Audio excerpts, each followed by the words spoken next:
what's up, everybody? How's it going? What's Uh going oh. on? Good. How you guys doing? Good, good, good, good, Great. good. What's up, Fowler? What's happening?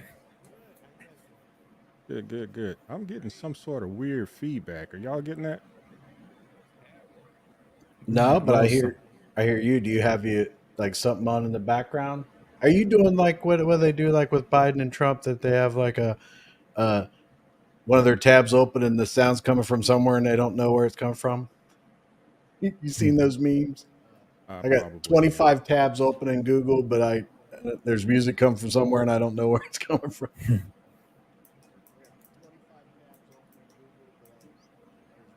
Um we got a all question right. for Nick. Is Nick coming on? See, yeah, the feedback's coming from you, Malfella, because Yeah, Nick is welcome to join if he likes. Oh, I didn't know, but it looks like we got a comment in there. Someone asking about asking Nick a question.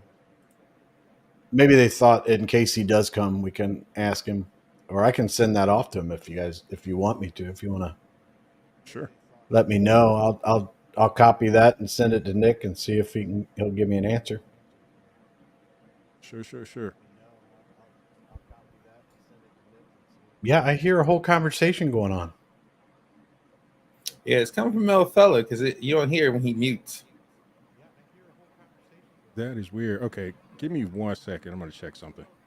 I'm telling you, look at Jamrock over here. You know what? While Melithel's doing that, I'll just go through some of the comments, bring them up. Biz Entertainment, let's go. Shadow X, Jorge, we got let's go, Chris. Richard Hudman, good evening, everyone. That's awesome. We have Ashley. And then, you know what? Maybe we can try to answer this. What do you think, Fowler? Let's Says, hey, say that. Nick, Yeah, go ahead. let's say the top 50 wallet has a KYC to prove the legitimacy of the coins, but one of those top 50 wallets has his node in the same wallet and already did KYC. Uh, he has to do it again. Oh, this did come up in a live, and Nick said that that would be redundant, and he wouldn't see why you would have to do that. But it might change. But as of what we knew during that live, he did say that if you had already done the KYC, you wouldn't have to. So hopefully that answers it. But Yeah, sounds like it. Tina Poltea, Robert, what up, people? And Teddy One is here, and then of course Jamrock is here with his strawberries. Did you see that post that Nick put out What? about the pineapple pizza? What about No, I it, didn't see or that. What was is that he? about? He went. I guess after we had talked to him about somebody put in the chat, they're like, "Okay, Nick, pineapple on pizza or not?" And he was like, "Yeah, I like it," and with jalapenos and like some sauce, some hot sauce and everything like that. He likes it that way. He's a vegetarian, so he's like, got to find ways for it to taste good. And like that day, he went on a picnic, I guess, with his family, and he had some pizza sitting out, out at the picnic, and it had pineapple on there, and it was on his Twitter thing, and I replied and was like, yeah, I see what you did there, buddy. I guess I'm gonna have to try it now. So he's like, you think you'll like it? So but he did put it out there. So and then, but I'm telling you right now, Jamrock, I'm not putting fish on there. So I see you got Gross. strawberries, you got pizza, you got pineapple, you got fish. No, we're not putting fish on pineapple pizza. No strawberries. And so that's Come strawberries on, will kill Chris. you. Take a couple of anchovies on that. There you go. That's not good. That reminds me of Crypto Terry and the things that he eats and stuff. I'm just scared now. I'm scared of food. You're scared of OBZ food. is here, and then we have Sunny T and Top Legend. And then, okay, so yeah, I think that answers your question. Like I said, that he did bring that up in the live, but it may change. Who knows? But as of right now, he thought it was silly to do the to do it all over again. And then Hank Tester's here, and then Mellafella saying hi to Teddy One. So we got through the comments while you were checking on your audio and everything like that. Oh, and then we Yeah, I have actually did have a tab open that I didn't see. I guess I had pulled it out of Chrome, set it Yep. aside, There you go. out of sight, out of mind. and then That's taken care of. Legendary Bastard. What's up, everybody? So, guys, Fowler, you last look frozen. Oh, you know he, what? he is frozen. I was like, he's looking real happy or something. I actually need to get my phone charger. Battery's dying. That's not it. Yeah, there you go. There you go. So there you go. All right, so I'm glad you guys are on, so you guys can get me caught up on what's going on. So I know, congratulations to Nick, by the way. You know, he was voted in officially a couple of days ago. So he's working in a official capacity and appears to be moving ahead with his plan. And there's a couple of updates actually that I wanted to cover. Y'all able to see this? Yep. Cool. So this is from Discord, and thanks to Biz Entertainment for highlighting this for me. So there's a couple of updates. So these are from today. Hey all, just a quick note to let you know what's going on behind the scenes. I am working on breaking down the strategic plan into high-level milestones and tasks for the team. We'll meet later tonight to go over them and start assigning to specific people. One of the tasks will be to set up the framework for us to have meetings open source style, where there's a schedule, agenda, meeting in a public forum, and follow-up recording in minutes. I'm hoping we can start doing that as early as next week. I'm really excited about this one because this was one that, you know, I had recommended. I think there's several others as well, but I really like the fact that, you know, there's going to be discussions that are going to be shared with the community, and we could kind of see what's going on and what the thought processes are. Not that we need to know all the, you know, specific details on the build and whatnot. You know, that's kind of like, you know, um, internal, but you know, the things that can be shared, it's good to be able to see those. Yeah, the conversation that we had with him was that proprietary and personal items and stuff like that were, you know, were none of our concerns, and we would want to, but any kind of what they're, you know, bills that they're paying, anything, you know, things on the agenda as to discussions with the node gods, you know, different changes to any kind of tokenomics, things like that, all part of a public forum where everybody can be involved. And then one of the other big things that they're talking about is like the receipts and everything like that, seeing like where the money's going and what bills they paid, that kind of thing. Yeah, that's good. I mean, all the things we wanted to have before, but you know, couldn't get access to, seems like we're getting through Nick. So that's awesome. And he seems to be very perceptive on that. Like I remember the discussion. I don't know who brought it up, but I remember his answer was like, yeah. Like he was answering before they finished talking. So, you know, it was like, yeah. I mean, he seems to be very transparent, and that's good. I mean, especially in a situation like this. Oh yeah. Yeah. You know, it's definitely a situation like this. The third bullet here is I'm also working on revising the validator backer income model based on the meeting with validator full node reps yesterday. And I've got a slide to cover that as well later. Nice. Already had a few meetings with projects committing to being active at mainnet launch. My goal is at least 10 substantial dApps. I'm confident we can get there. And I like what he's saying here, substantial. He kind of qualified that, right? So not just 10, you know, new dApps, but 10 substantial dApps. So that's really encouraging to hear. Yeah. That's really encouraging to hear. Continuing to talk to prospective team members, it's a bit challenging to get commitments given all that's happened, but I am using as much of my personal social capital as possible to recruit people and projects. Let's see what I'm trying to kind of get at what he's talking through here. Prospective team. So I guess he's looking at replacing the team maybe, or adding to, or is he trying to, you know? Well, I think if you go up to the part where he was talking about the strategic plan and how he was breaking it down, I think I'm assuming that he's identified areas where he thought that we would do better with individuals that he knows, maybe on a personal level or social level, that he would want to bring in. But at the same time, finding a little bit challenged because, it is a uphill, battle. So, and then at the same time, I think he's talking about like projects and stuff like that will want to come to the blockchain. So I think it's all Gotcha. inclusive on, he's trying to get the right people, the people that he wants in those positions. And they might be a little bit hesitant, and, he'll have to actually talk to them and convince them that the plan that he has and what the community backing that Nick has at this particular moment, so. Good deal. Good deal. So yeah, that makes sense. Kind of rounding this one out, I'll be posting some multi-sig spins and funds tracker today. On a personal note, as I mentioned before, this is the last full week before my daughter heads off to college. Congrats, daughter. And we had a bunch of activities planned for the summer well in advance. Little did I know that I'd be working on a protocol strategy as well. Anyways, tonight it's time for another concert. I know I won't be forever young, but I sure feel that way. And with this project, I hope you have reason to believe. Cheers.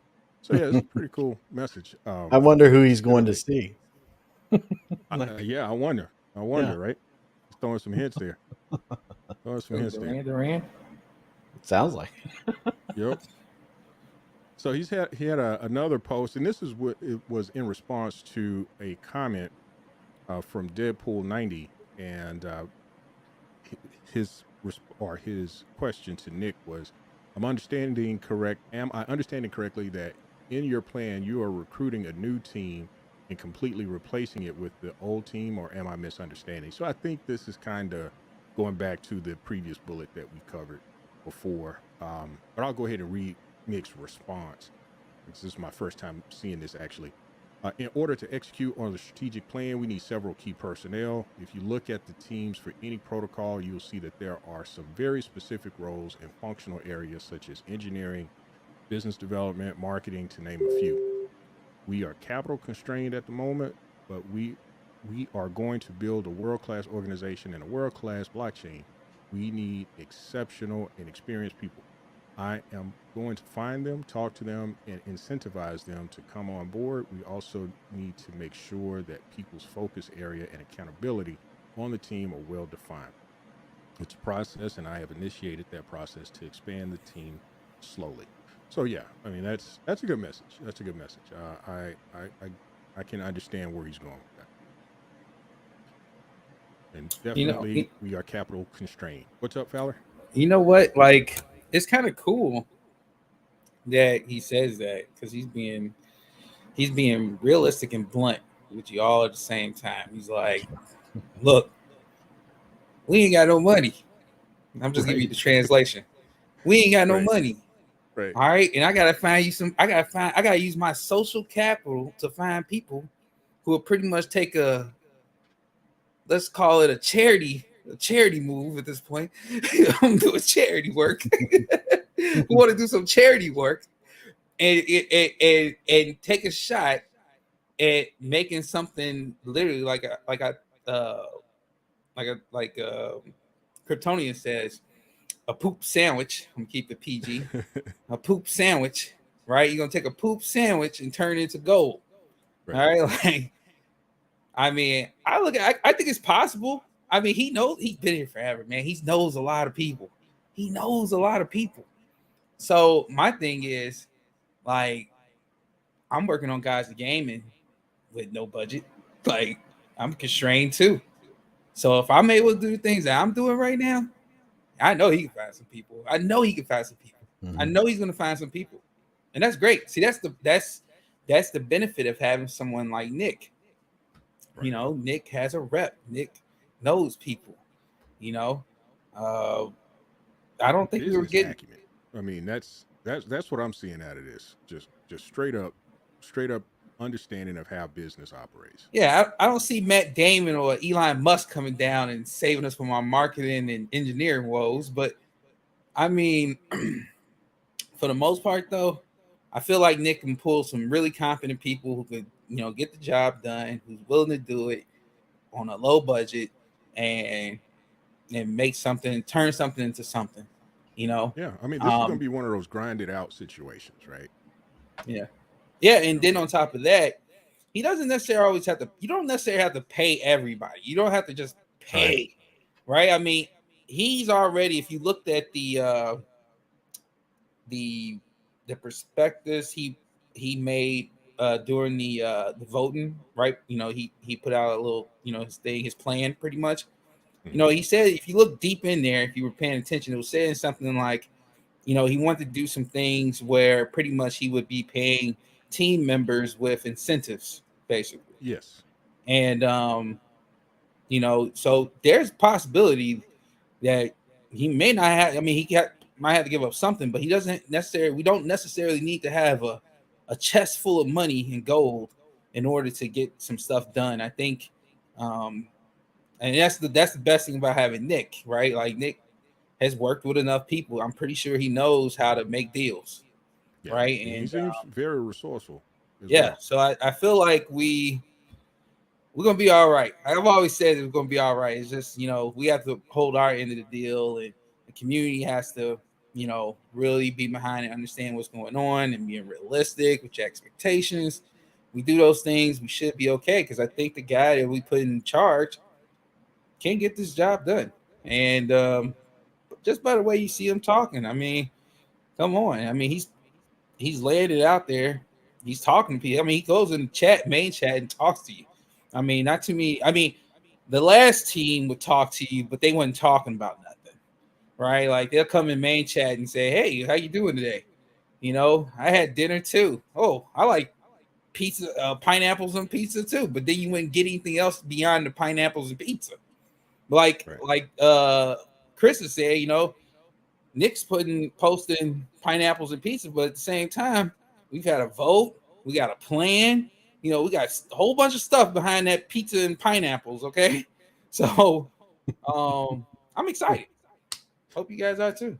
I am. I am. I'm just kind of, I'm kind of sitting back and, taking my time, kind of going through everything. Because I don't want to make the same mistakes I made the last time. I don't want to get caught up in hype.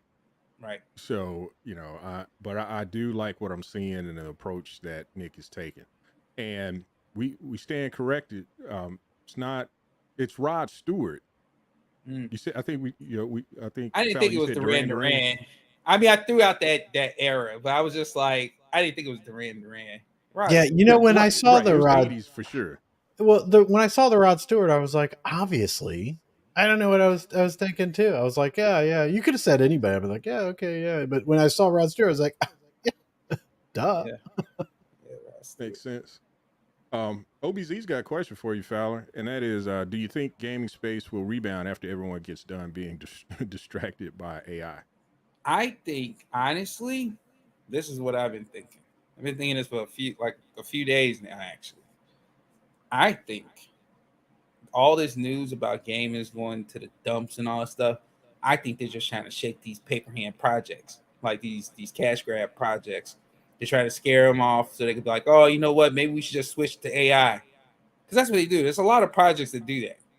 Like they'll, you know, they go for the AI thing, but they're not really building anything. It's either your cash grab or your scam, right? Like in the cash, honestly, I feel like they're both the same. But um the thing is, it's gonna take projects who are gonna not only start the project, but have to get through this bear market. This bear market is tough. It's tough because there is no money out there. I mean, there's money, but there's not like money to just divvy to any project at any time. Like, when a bull run is going, I think you hear a lot of people saying people are starting projects and they just flourish without any product or anything like that. I think, and I'm talking about just in my situation with guys gaming. I feel like if I develop a utility or a working product or MVP first, then it makes everything else easy, because a lot of these projects, they are pretty much like they start up this. It's a lot of them, and a lot of I think I heard of Spaces. People were complaining about tokens, these gaming tokens. you're starting the tokens, but once you start the tokens up, there's nothing behind the token. Like you don't have to tell me you don't have to tell me many times, or I don't have to see many projects fail because they have no way of generating revenue, right? That's why you have to develop the revenue generator before you develop everything else. Like it's backwards, and you know, uh, investors investors going to invest in what they want to invest, but it's the projects that are being put out here, and they know they're putting these tokens out here, and they have nothing behind it.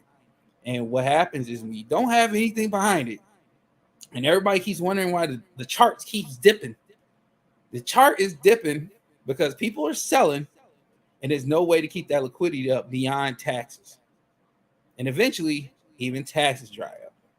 Yep. So, because guess what? The taxes have to be used for things like what? Supposedly, they're supposed to be used for staff. They're supposed to be used for other things. So, keeping up the websites, Discords, all this stuff, man. Yeah. And we're Mansions, not, Louis Vuitton. marketing, all this stuff that you have to spend on. So that money's going to dry up if you don't have anything that generates revenue. So, in my mind, I feel like you develop the revenue generator during the bear market, you get something going, you actually have a working product. So guess what? When the bull run starts, this won't be an issue, right? You'll have the revenue generator there ready to go. And then once the bull run starts, you have a product already set. You probably have a small community. And guess what? That small community turns into a huge community. Why? Because it's making its money. It's making money. It's not making money off the token and taxes. It's making money off the revenue generator, the utility. So, it's not hard. I mean, everybody talks about this all the time, but how many projects have you really seen do it that way? Not too many. The lucky projects that get millions and millions of dollars, yes, they can easily make a revenue generator that quick.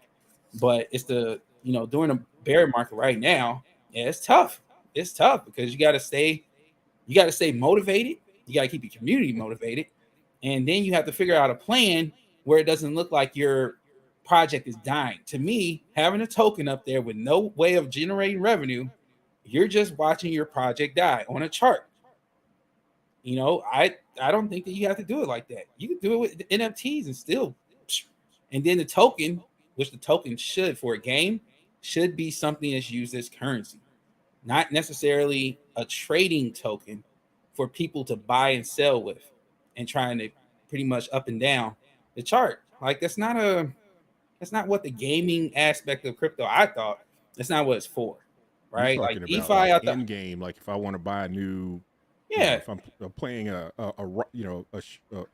shooting game, I want to buy a new rifle or I want to upgrade armor or something like that. Or a new Is that what you're skin. talking about? yeah. So that's pretty much what you want to use with the token.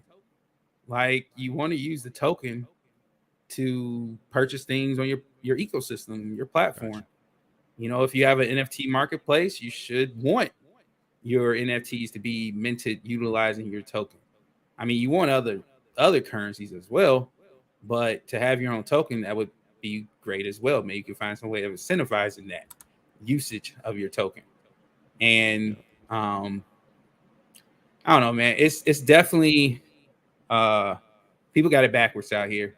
But if if these gaming projects are going to make it to the bull run or through the bull run or or through this bear market, something's got to change. And I think it's the way it's the way these projects are releasing.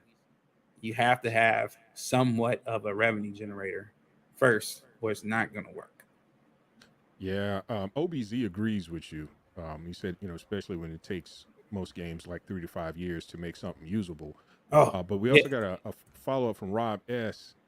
He's saying that you've got some echo on your voice. I'm not hearing it on my end. Chris, I hear it when uh, before when Fowler was talking, and I saw that you were on mute because I can see it backstage and everything. I didn't hear it, but Okay, when so you're it's not still on coming mute, in I on hear my it the whole side. time. Okay, I'll go mute.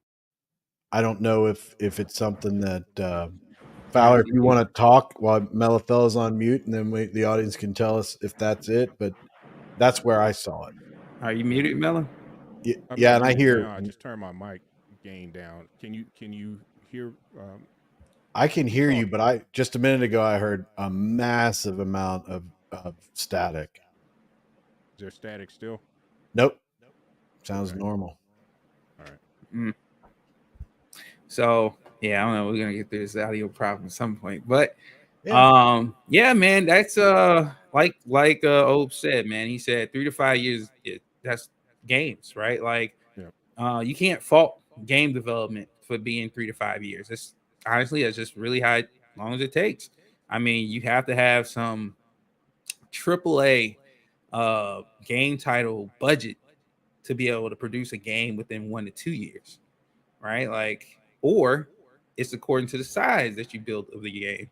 I was listening to a Spaces, and they were trying to say games aren't fun in the crypto space, the blockchain games. They're not really fun, and I have to say that is true. They're not fun. They're really boring. I've only played like one game that was fun, and unfortunately, it's not finished.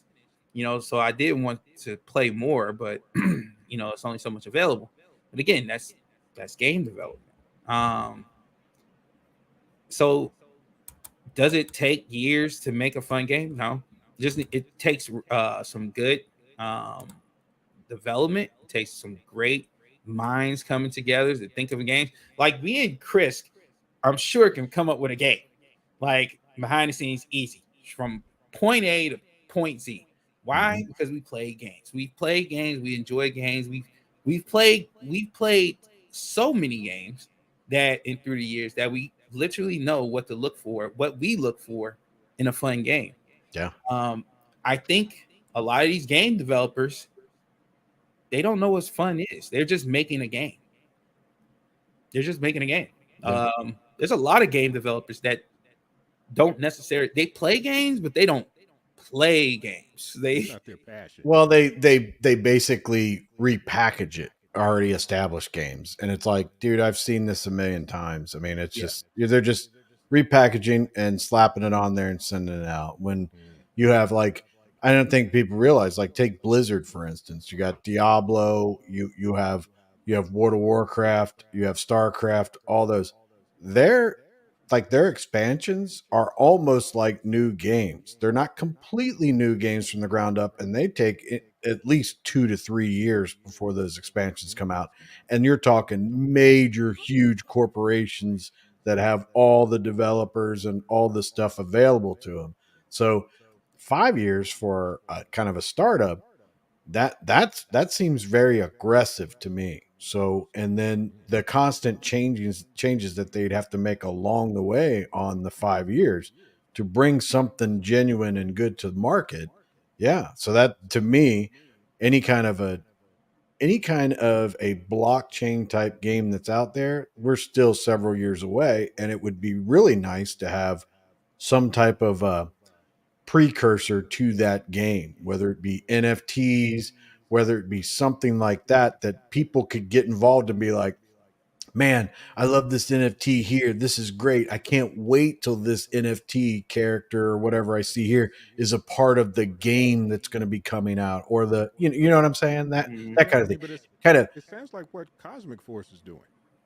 right. I mean, it puts a fire under people, and they get excited about it, and they can buy into it. Plus, they have a whole marketplace for NFTs and everything like that. So, to me, if I was going to do some type of gaming project, that would be something that the timeline would be so long and so far out, but I would have something that I could bring to market right away by getting someone gets a tangible product. But with their investment, they help with the development, plus they get something that starts getting exciting. And then say a couple of years from now, you come up with this whole new system, and you put an NFT out about a character that no one's ever heard of or ever seen, and all of a sudden it's like, whoa, what about this character? I can't wait to see this character, or this boss, or whatever. So I mean, the gaming industry to me, and like the part about what OBZ was saying, the true gamers, we're always looking for games, and we're not going anywhere. It's it's the casual gamers that come in. They want to get their fix in, and they're off to the next flashy thing. But gamers with the rigs, the setups, and all that kind of stuff, man, we're not going anywhere, and we're always looking for games. Our Steam profiles are full of different games that we've played, and not just like got and played for an hour. Have seriously put time in there, and we got the skins, we got the bosses, we got the different gear and stuff, and we do that, and we're always going to do it. We're not going to go anywhere. Gamers are here to stay.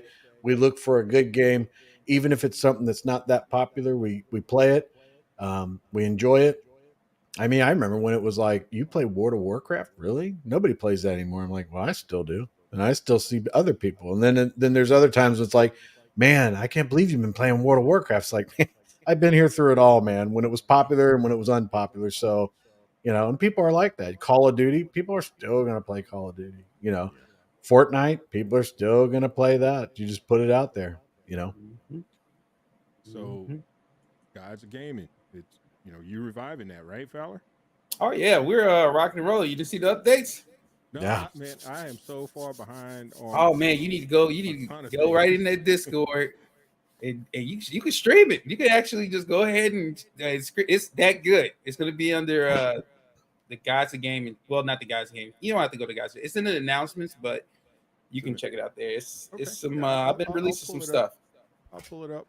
There's a few comments I want to get to beforehand. Invest in yourself. I think he put this in here about 10 minutes ago, and this we were talking about Nick, but I just want to make sure I cover a couple of these. He's saying here, I understand that investors are upset about the other three founders, leaders, but I think it's time to let Nick handle it and stop talking much trash about them in Discord. So I guess people are still after the other three and possibly the dev guy. Not gonna say his name. I think Nick knows what needs to be done to help investors feel at ease. I think he knows, we know, right? I don't think we need to keep beating on it, but we still need to make sure like some accountability is held.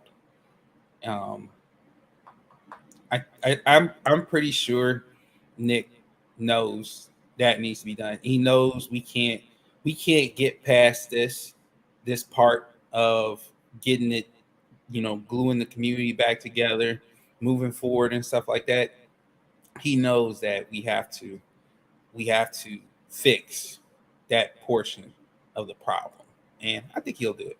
I think he'll do what needs to be done, and he'll let the community know as well. Cool. Yeah, I mean, I think so too. I mean, again, I know I've kind of peeked in here and there. I can't say I've seen the chatter about the others, but I have seen in other Discords that there's been some discussions about one person in particular that's part of the three remainder that, I think that's getting a lot of attention. I'll put it that way. But yeah, I think Nick, I'm open to giving Nick an opportunity to manage it the way he sees fit. I'm open to that.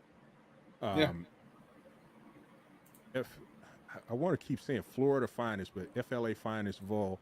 Hey guys, how do you feel about PayPal launching their own stablecoin? Now I saw that. Was that today? It's on ETH. It's on ETH? Yeah, that was like yesterday, I think.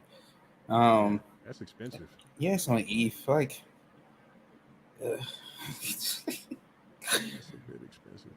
Yeah, man, I don't get that. Like, I get it, but it's just like it's an inconvenience for a lot of people. I feel like if they just did like all the other stable coins that's not ETH, like no one does any of you guys use DAI? Any of you guys use DAI? No. Stable coin? No. I know about it, but I've never used it. Yeah, it's on ETH. Yeah, I stay away from ETH if I can. Right. That's what I'm saying. Like, I can use USDT on. I can go from a centralized exchange. I can go to my BSC wallet. I can go to Solana. I can go to I can go with most of the other stable coins, I can go to like a different amounts of different blockchains, right? And I know once I go from that point to my wallet, I know I can move it from anywhere else other than ETH on the ETH network. I can go on all these other blockchains and be less than $1 to move Right. stablecoin. Yeah. I mean, how do they think that? I don't know. Maybe they know something I know, but I don't think it's a good business move because it just seems like people. I would think people would want to transact their stablecoin for cheap transactions. Transaction fees. Like nobody wants to pay that much just to move stablecoin. Well, I think you're going to have. I think I actually I think it is a good way for people to off ramp that can't that well it can help people off ramp. That's about as far as I'm going to say. As for adding new people, I think it's actually going to backfire because if you're going to be like, oh, I'm going to put $100 in crypto, and then when it gets to the destination and you see how much your $100 actually got you, you're going to be like, well, novice people are going to be like, oh, this is a scam. Look how much they took from me, And don't forget, Chris, you got to have ETH to move it. Right. Right. So it's Yep. like, it's a lot of struggle there. So hopefully, I don't know. Maybe they could work something out. I don't know, but I would think that it is going to be one of those things that it gives people the ability to off ramp and on ramp, but at the same time, they're not going to know that there's a heck of a lot easier places to do that and pay less and be involved in everything. But who knows? I mean, maybe they get on all blockchains or something. Maybe they do Yeah. I was something gonna else. say I maybe don't they know. go multi-chain. Yeah. Yeah, Yeah, hopefully they maybe do. that was they're just getting their foot in the door type thing, and that's where they're going to start. So if multi chain, that would be pretty good. And if you don't know any better, the best way to take your crypto is put it in a stable coin, until you can figure something out. So you're not running the risk of losing it all or, whatever, and you don't know what to do. I mean, stable coins are real good to utilize in markets that you're not sure about. So hopefully it works out well. Crazy Diamond's got a interesting viewpoint here. He's responding to FLA Finance that he hopes that I guess this is PYUSD, that's the PayPal stable, will help onboard people to crypto. Unfortunately, I can't help but feel it's a corporate CBDC. I actually think he's right. That's my issue right there. I think Crazy Diamond he's saying, unfortunately, I can't help but feel. I don't think it's a feeling, brother. I think it's real. Mm. I think it's real. I think it's like it's another avenue where they will the government may not be watching, but everything that they're going to be doing is going to be turned over to them. I mean, it's not going to be something that's like, it'll help people introduce them to crypto, kind of like Cash App was doing with Bitcoin and the few different ones that they have out there that you can go and you can get it. But PayPal was already doing that where you could buy crypto. I don't think it was a few, but I knew know you could buy Bitcoin. But that's all that's wide open. I mean, that's not DeFi and everything like that. And I do believe that I think he's right. And PayPal to me has been a little bit odd. So I well, would guarantee you that PayPal is going to report faster than any other centralized exchange out I there. bet it has a direct line. Yeah, direct line to reporting to the IRS. I It'll be bet you they're reporting me saying this right now. Yep, they've got you recorded. They're Yeah. watching. Feds watching. I'm gonna get like an email from the IRS. Hey, have you paid your estimated tax? I'm like, wait, what? Yeah. So Crazy Diamond has a comeback here. I guess PayPal's using the same company that Binance used for BUSD, and I can't recall the name of that company at the moment. And we all know, I think BUSD's got to shut down in February or something like that, right? Oh, he's talking about Paxos. Paxos. Yeah. Paxos. Yes, thank you. So yeah, Paxos did BUSD. So they're doing the PayPal stable. That's interesting. Okay. So he says he feels like the magically SEC licensed exchange that had no crypto to sell and ties with China. Something feels off. Wow. Yeah, Yeah. I would say that Crazy Diamond's a whole lot smarter than what he's typing in there. I think it's Yeah. not that he thinks it's off. I think he's just letting everybody know it is off. Yeah. So hey, Biz Entertainment, if someone's looking for a Keystone, what is this? V3 pre-sale is now live, starting with 30 to 50% off. Are these for Keystones themselves? Version 3, The yeah. version 3 of the Keystone? See, I have a Keystone. It's still in the box. I haven't opened it yet. Man, I got a Keystone right here, man. This bad boy has been collecting dust for a Yeah. whole year. Well, yours is collecting dust. I got one in a box that's collecting dust. I went to SafePal from Ledger and kind of enjoying that, but I was going to, looking forward to what was in SafeFood X launching. Got myself a Keystone, and here we are. Here we are. So I don't know what Teddy Wonders responded to. Oh, He's forgot. I talking missed one about from the Rob. I mini missed one from chat Rob stuff. S. I'm not a big game guy, but my youngins are.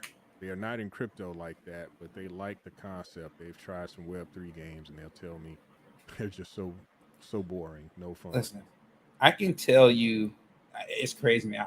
I listened to the spaces, and they were just like trying to dog blockchain gaming. Like, listen, I'm not impressed by blockchain gaming right now because it's just what's out there. But Mm-hmm. I'm not gonna knock the long term plan or vision for blockchain gaming.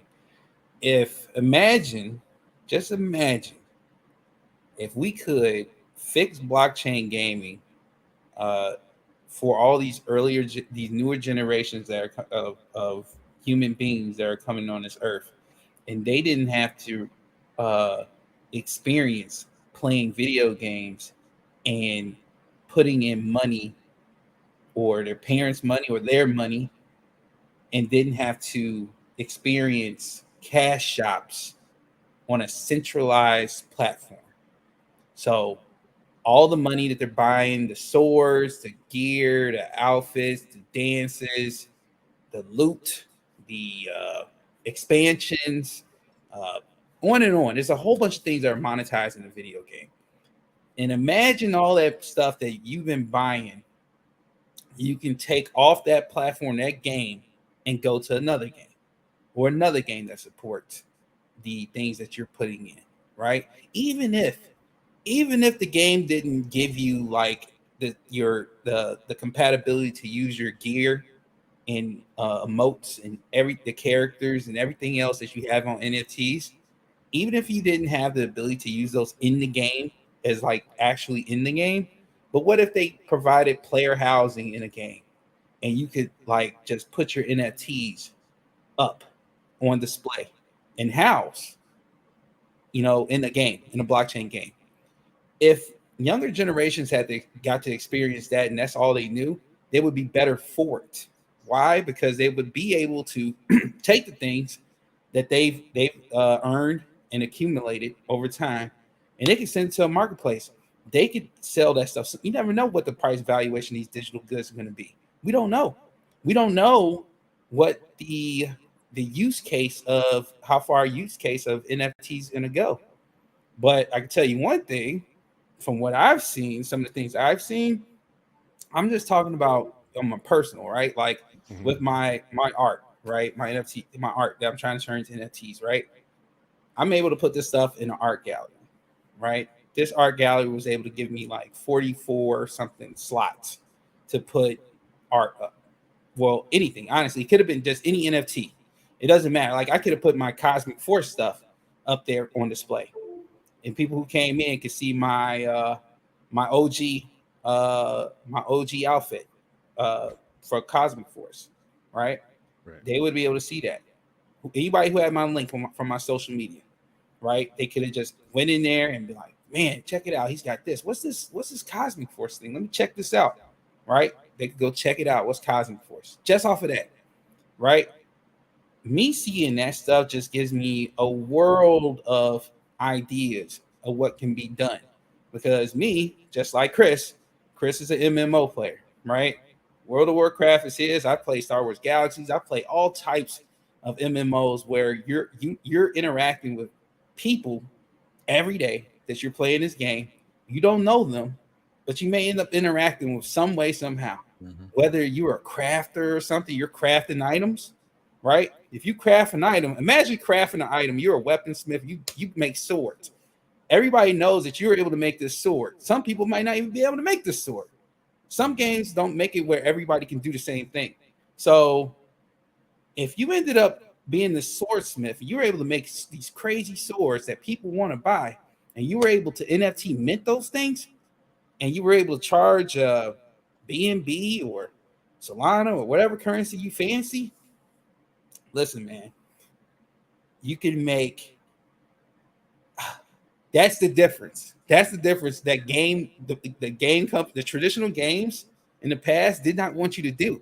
They wanted to keep all the money in one place in their pockets. They didn't want you to make any money. They just wanted you to spend your time to make them more money, because they knew the more you played, the more likely you would be buying more of their stuff that's in the game with real cash.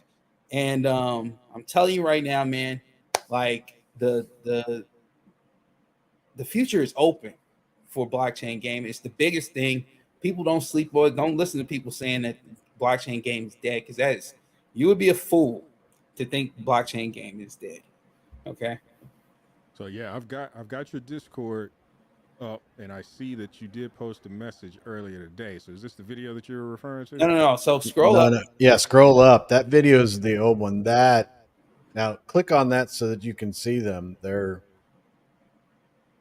It'll take a second to download. You might have to put it in a browser. Yeah, these are heavy images right now. Look at that. So I released a sneak peek of the NFTs from that's going into packs. So we're gonna start once all the artwork and stuff is done. We're gonna make NFTs. We're gonna make them into NFTs, and we're gonna start a collector, almost like a collector game. And people are going to be able to collect NFTs. We're going to have a lot of NFTs. They're based on the guides. These NFTs will be utilized later on when we get to our further developments. Like, we want to make a game, we want to make a metaverse, we want to make X, Y, and Z. Right? All our NFTs will have a reason or a purpose to being in our ecosystem. So they're all based on guides. There's going to be different tiers, right? They're going to be common NFTs. They're going to be rare NFTs. They're going to be legendary NFTs, and then they're going to be divine. Like this right here, we're looking at the goddess Aphrodite. This is a divine NFT, and that's why bring up Aries. Yeah, if we're allowed to say the fire one down below, and all of them really, but the Aries one is off the chain, dude. I love it. Yeah. Wow, that's like there's so much there, and that fire to me is just like, yeah, that's what you want to see. That's what I like in gaming, that the gear, the weapon, the background, all that kind of stuff. That's to me, that's traditional gaming. That's what the blockchain gaming's coming to. And blockchain gaming is in its early stages. It reminds me of maybe 15 years ago in the gaming industry, World of Warcraft and all the StarCraft and all the ones that came out. Nowadays they're getting to the point where they're so realistic. Diablo and all that. Warcraft 3, so it's in its early stages, and there's so much to look forward to. Yeah. So you guys got to think. Comments there, Fowler. Yeah, they love it. So I'm telling you guys right now, like, you have to imagine these things. When we talk about the NFTs, I'm telling you, at some point, one day, we're going to have that metaverse. We're going to have that metaverse. It takes time. It ain't nothing easy. Nobody's just going to throw development money at us like that. So we got to work for it as a community, right? And just imagine you grabbing these NFTs. There's only going to be so many of them, right? There's not going to be There's not some endless amount of NFTs that we're producing. No, these are going to be rare. Like the divines, there may be 10 out of 1,000 divines for each of these guides, right? Go to really quick, Melo. Go to if you go to the tab GOG chat. GOG chat. Yeah, right there. And you scroll down. Keep scrolling. Keep scrolling. So I did a sneak peek of the divines, but also the commons. Like if you go back up, there was a Hades. You might have missed it. The Hades and the Oh yeah. Here. yeah, and the Nemesis guy, the guys of Revenge, Nemesis. Those Well, are common NFTs, and that's the artwork you're getting with common NFTs. So if you're in this for NFTs, you believe in digital housing and stuff like that, and showing off your NFTs, the art, even as common art, the common NFTs are gonna look fantastic. Okay, so no one is losing out here. No one's gonna lose out here. Okay. yeah, Mello, just scroll up just a little bit. This is my artistic debut of just scroll up just a little bit. You'll see me. That's I sat for the video for this. It's click on it and you'll see my eyes and all that stuff. It's crazy. Yeah, so it's Um, tough. It's tough, but Fowler had me sitting there for a while. It's hard work, man. it's hard work. Yeah. It's too funny. Oh man. But yeah, guys, that's the thing is, we're gonna come out with these NFTs. It's so right now we're coming out with the Greek God series. That's gonna be our first run. This is the one you want to get in on. I can't guarantee you that the NFTs that go out will be making any more. More will be minted. I think we probably won't. So it's gonna be a rarity. We're gonna make these cards rare. There's gonna be a reason why people are gonna want to have them. So we've been, me and the team, Chris is on the team. I even got some outside help from a really good friend of mine who's a big time trading card game guy. He runs his own channel. He has his own Discord. He has trading card players right now, right? And he puts in a lot of input to a lot of things, but this is gonna go right now. It's a collector, right? It's a collector thing where people are collecting NFTs, Mhm. but there will be a purpose for the NFTs that are being collected, whether it's in a game. It could be for a game, right? It could be a trading card game, but it can be a video game as well. And the cool thing about the video game is, yeah, I don't know when it's going to be, but guess what? I will always have this art here.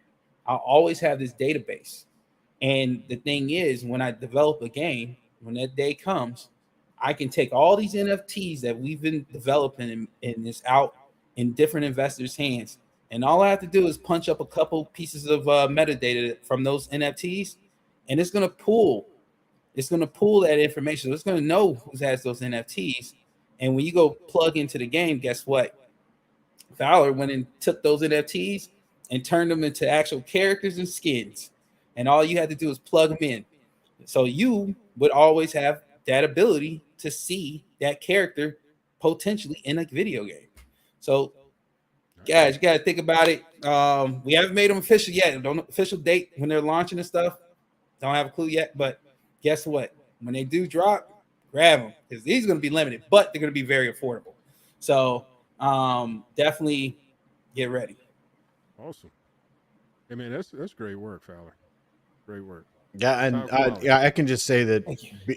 being a part of that, and I know that Fowler may not even be tooting his own horn, but this is just scratch the surface. This what he's showing is what only like a, what a Chris knows. yeah. What Chris knows. Oh my. I actually had like got behind on work because I was going through all these. I mean, I can't even. I'm not going to say how many, but I was so into it that I was like, okay, Nick, just walk away, man. It was like I was playing a video game, watching all this stuff, and I spent way too much time doing it. So it is pretty awesome stuff. And what he's showing you is just a tiny, tiny bit. Yeah, I can imagine because I know, I saw some of his artwork that he put on Twitter or X now. Oh, did you see his gallery? No, I That's hadn't seen another the gallery. thing. Oh, go to the gallery. Oh my God, go to. Oh man, that is That's a good stellar. something to pull up right now. Go to the Wow. gallery. Okay, And so you're on what? PC. It's even better on PC. So while I pull that up, It's on my Twitter. can you I'll send you a link. guys can you guys respond to Rashawn's question? I don't believe I can't say I've seen a new vesting schedule, but that doesn't mean that there isn't one. Are you aware, Fowler, of a new vesting schedule? No, but I know that he always said that if we're gonna have things that were gonna be different from what was previously done, he said he was gonna put it to a vote. So I mean, but that was after he gets voted in. He said he couldn't do anything, he couldn't say anything or agree to anything or anything about voting until he got in. And now he's in. So hopefully we start hearing some, different things on that actually. And it's not like it hasn't been brought up. It's been brought up a few times actually, the vesting schedule. But he's always said he had to look at things, but he also said he needs to be voted in and stuff. So all right, so that's the website. So you got to just click the NFT showcase up top, NFT showcase, and it's gonna take you there.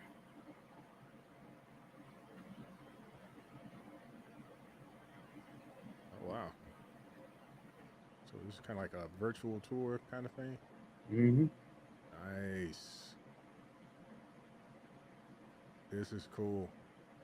So I think which one? So was it? Trying to learn how to navigate here. How do I walk with?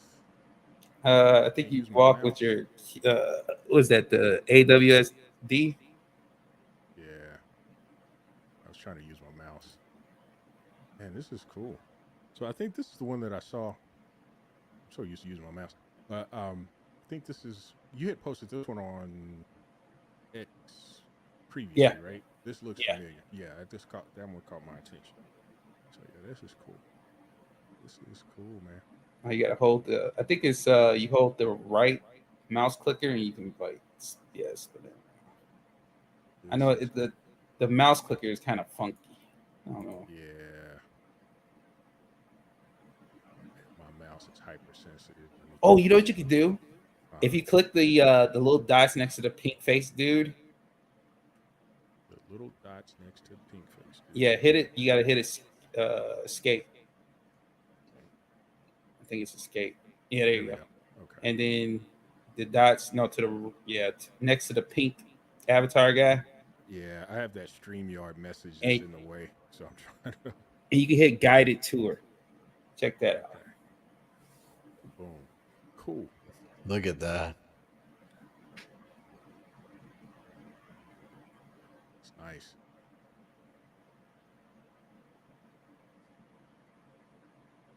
The only thing is, man, I think me and Oves talked about this. They need to have somewhere where you can play music.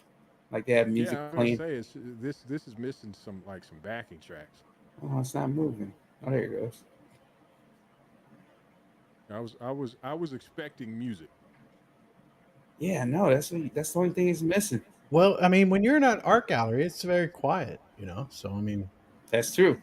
It's almost like a library, right? Yeah, when I first went there, and I actually, when I was done, I looked at every single one of them. When I was done, I was like, I felt like I was in an art gallery for the last hour. Yeah, they are quiet. I forgot art galleries are quiet.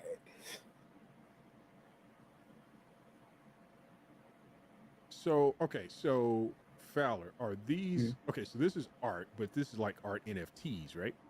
So these are the art that would go into the NFT. I have not made them actual NFTs yet, mainly because I am still doing research on what chain to put that on. Meaning because like OpenSea is pretty much like ETH, no matter which way you try to put it, is ETH. Like I can't stand ETH. But the problem is a lot of these guys are just a lot of these places are heavy ETH centric, and they got a lot of their bases is pretty much in ETH. So it's kind of like, man, I got to do my stuff in ETH or maybe Solana. But then I feel like if I go to Solana, a lot of people might not be looking at it because they're not looking at Solana, NFTs. Right. So I kind of, man, I gotta figure out something. So I'm looking at this and I've got some ideas. I want to ping you offline. You may already have it covered, probably Mhm. do, but yeah, I got some ideas on this one for Nice. you. Biz Entertainment's got a question. Fowler, are your files big enough to print? Oh yeah, if you go to like my Infinite Soul .art site is a canvas print site. So if you want to like buy these on print, like we print them get them print on canvases, and they're big enough to go on 30 by 30. So and it's without loss. Now now that's in the SVG file though. Now I don't know too much what NFTs, or has anybody developed a platform that utilizes NFTs to print what's on the NFT. I don't know if somebody's came up with that idea yet. Somebody might want to jot that down. But yeah, if they have the ability to, it should, because the files that I'm embedding are high, like the best quality. It's literally the raw file of the art. So Man, I mean, as you're talking and I'm looking at these, I've just had a rush of ideas, just crazy ideas. Again, you probably have them covered. You probably have I them probably covered. All don't, you man. I do like so many things that that what you would think somebody would have probably done already probably has, because I just do so many things. It's not because I can't think of them. It's just I so many things come in my way. I could have forgot about it or just wanted to do it, just never got to it. Those type of things. Well, your focus, Fowler, is on your art. I Yeah. mean, putting it out there and doing this was completely secondary to that. That's my impression, is the way I have Right. it. It's like, You're right. I really wanted to put the art in people's homes. So that's what was really initially what I was doing, like to be in people's home. It's home design almost. Right. Um, it's the NFT. I didn't think about the NFTs really, because I didn't really know if NFT art itself, the art itself, had a place. I know everybody has an avatar, PFP and stuff, but like that's what it seemed like the NFT market was to me, was just a bunch of PFPs and avatars, or some type of a game accessory or something. That's what I've always. That's kind of like pretty much all I've seen NFTs to really be, or gaming NFTs, stuff like that. Didn't really know if NFT art, the artwork itself, people were really getting it for the art. And like you can see, this is art. This is art at its finest, if you ask me. You know, oh yeah, definitely. Cool. I mean, I'm digging this. I can look at this all day. I need to stop. Yeah, I and could I you're could get seeing lost in this. you're seeing the like the walkthrough. I mean, I mean, I don't know if it's not working on yours, but when you're in there and you click on the piece of art, it brings it closer to you and it stays there, and you yeah, literally can get like mesmerized with like looking at it for like the detail and everything like that for a while. And it's like it's almost addicting to go to each one and then just look at the details all over the place, behind the scenes and the face, and the clothes that they're wearing, the hair, all that kind of stuff. So it's pretty neat. Yeah, I mean, this is really cool. I mean, and that's what art's supposed to do, right? I mean, it's supposed to be engaging, and this is definitely that. Oh yeah. This is definitely that. So, what else are you working? What are you not working on, Fowler? How about that? Maybe that's the question. man. Man, what have I mean, like when it comes to crypto, I feel like I'm everywhere, man. Like I'm everywhere. Like my day comprises of, turn on spaces, and I'm absorbing my crypto news now really from spaces. You know, um, it's I've taken a different approach since Esco went down and everything happened. I just kind of like, I bagged up. That's my favorite piece right there. Uh, when I uh, when I took a step back, I really was like, okay, how did I get myself into this, and how do I never get myself back into this, right? And then on top of that, how do I go forward from here? And I figured out the first couple things was pretty much just do better due diligence and everything else. But going forward, it was pretty much how do I grow in the space? I've always felt like being in this community, this was the community I kind of got, exposure, really, right? Like getting exposure was like my thing. It was my opportunity. Me in this community, I was able to get exposure. Um, and now it's about taking exposure and doing something with it. And, so for me and the type of person I am, yes, I do, I do my, art, and I was planning on putting on canvases and doing, marketing through social media and stuff, trying to get this stuff to be, for people to be aware that this art is out here to be put in your living rooms. But, since I've started, talking to Nick and, experiencing what Nick's ideas is with art and stuff like that, I've really kind of like took a step and was like, let me think about this, man. I have the ability to, generate art at a very high quality.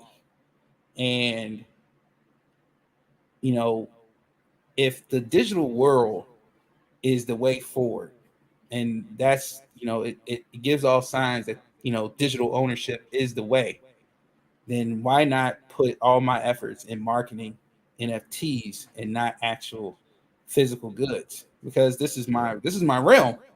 This Yeah, is my realm. it shows. It shows. If you get a moment, I just sent you something in Discord, direct message. So that's kind of what I'm thinking about. I got to flesh out some other concepts is running around in my head. Sometimes my brain works faster than my fingers and my mouth. So, but Yeah. I got like a ton. I mean, this is just generating a ton of That ideas. second one, that second one sounds good. That second one you gave me, Uh huh. that Like definitely I've always that been would be hot. That would I've be been hot. interested in that one. Because That would be hot. because this reminds me, it reminds me of old records. Remember the old Yep. records? Having the sleeves and stuff, the artwork they Right. used to have on front of those. Right. That's what that reminds me of. Yep. None of this stuff, it's no real story to it. It's really just a lot of the times it was art. It was real art on those record label sleeves. And you saw it in the CD era as well. You saw it in the CD era. Yeah, but nothing Um, like the vinyl though. yeah, nothing like the vinyl. Nothing like the Nothing like the vinyl. vinyl. Vinyl was I mean, I remember. I remember it to this day, like seeing like my grandfather's vinyls. He had the Ohio players. You Yep. know, he had the Ohio players, and the Ohio players always had some crazy looking Yep. front Ohio cover, man. players, Parliament, Funkadelic. They Yeah, had yeah. yeah, it was always so raunchy, Yep. crazy artwork, man. And that's kind of what it does remind me of. So yeah, I definitely, think that's something I would be interested in too. And Yeah. and that's the thing, man. Music is getting digital too, man. You Right. know, this stuff is it's moving in that direction, man. People, you know, there's so much opportunity for everyone in this space. It's just you have to find your spot, and I think I'm finding that spot. It's just that I'm trying to be the multitasker. It's just everything is right here in front of me, but I can multitask. I can do multiple things. I could do my personal thing with the artwork, but I also could do Gods of Gaming. And Gods of Gaming is, again, that's a dream come true. Once that thing starts rolling and rolls the way I want it to roll. You know, a lot of these gaming projects, the ones that are get some traction. A lot of people don't know they get bought out.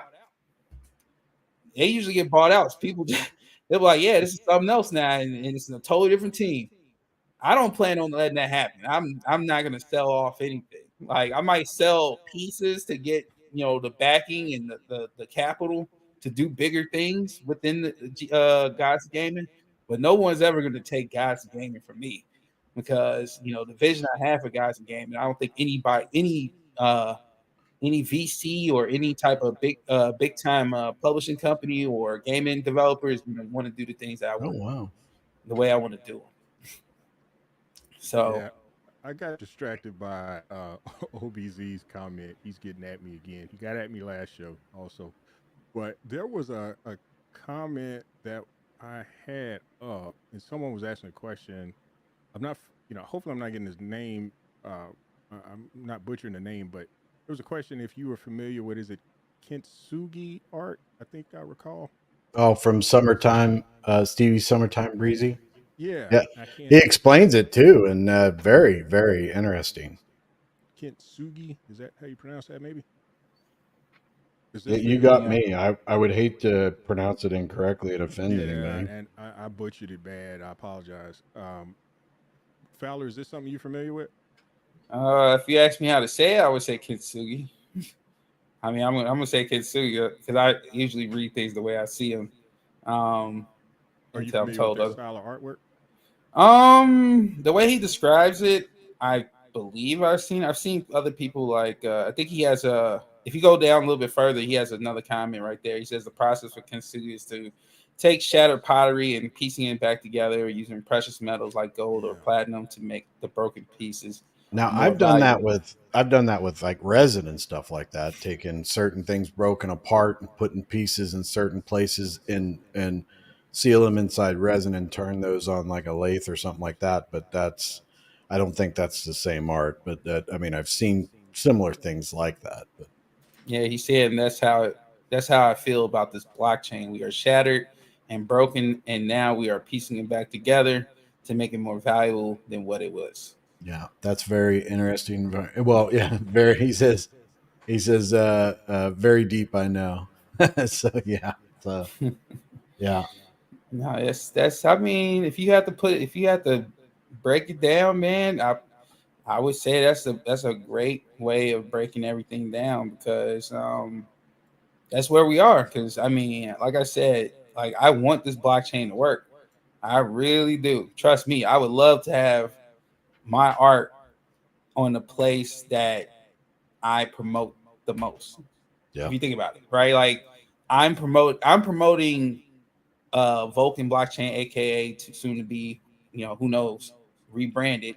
But I am promoting this because I am invested. Like Right. I'm invested. So it's like I'm going to promote this bad boy, like it's no other because my investment's tied into this. So wouldn't I want to have my artwork in the same place that I'm putting all my energy in at the same time? Oh yeah. Yeah. So, that's how I feel about it. With the blockchain, I never want to just leave this blockchain. You know, uh, until I felt like it was completely there was no hope. But man, thank God for Nick being here, right? Because now Yeah. I I have hope. mean, yeah. Somebody I mean, said that somebody could have just if it wasn't gonna be Nick, it would have been somebody. I don't think there would have been somebody else. To be honest with you, I don't hmm, think someone qualified enough to make this thing from zero to hero would have shown themselves. Like I don't think that would have happened. So um, he's here. I have hope. I think a lot of people have hope now, a lot more hope than they had a couple weeks ago. And yep. but yeah, I plan on if this is going to be a creator blockchain, man, it just worked out for me, huh? It Because did. It really you know, did. here I am, a creator. Nick's talking about making this a creator chain. That's everything. That's everything I do. It's from gaming to art to whatever it is. That's all me, right? So it behooves me to put as much as I can on this chain to give it the best shot of exposure. And I think we're gonna do We're gonna do fine, and I think anything like for projects like me getting it on the blockchain, you know, where people can see it and stuff, whether it's an alpha seed phase of the project, don't matter as long as we're here, which I am. I feel like sky's the limit, space is the limit. You know, Yeah. the star is the limit. Yeah. Universe. Absolutely. I mean, and I could tell this is your passion, just the passion by, that you use when you speak about it. Yeah, Yeah, I that's mean, awesome. That's good to, I like to see that. I like to see that. yeah, and this, it's crazy. I have more art than this. Like this is a full art gallery. Like it Right. only gave me 44 spaces. I had to upgrade. I'm working on another spot right now for GLG, for the artwork to go in there, so people can check out, the NFTs we're gonna put out.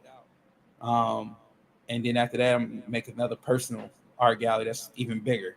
But the next spot I'm working on, it has the ability to put 77 pieces in this build. It's not gonna look like this one. It's gonna look actually almost sci-fi. It's gonna look nice. So it's got Cool. nice neon lights and everything. I can't wait to show that off.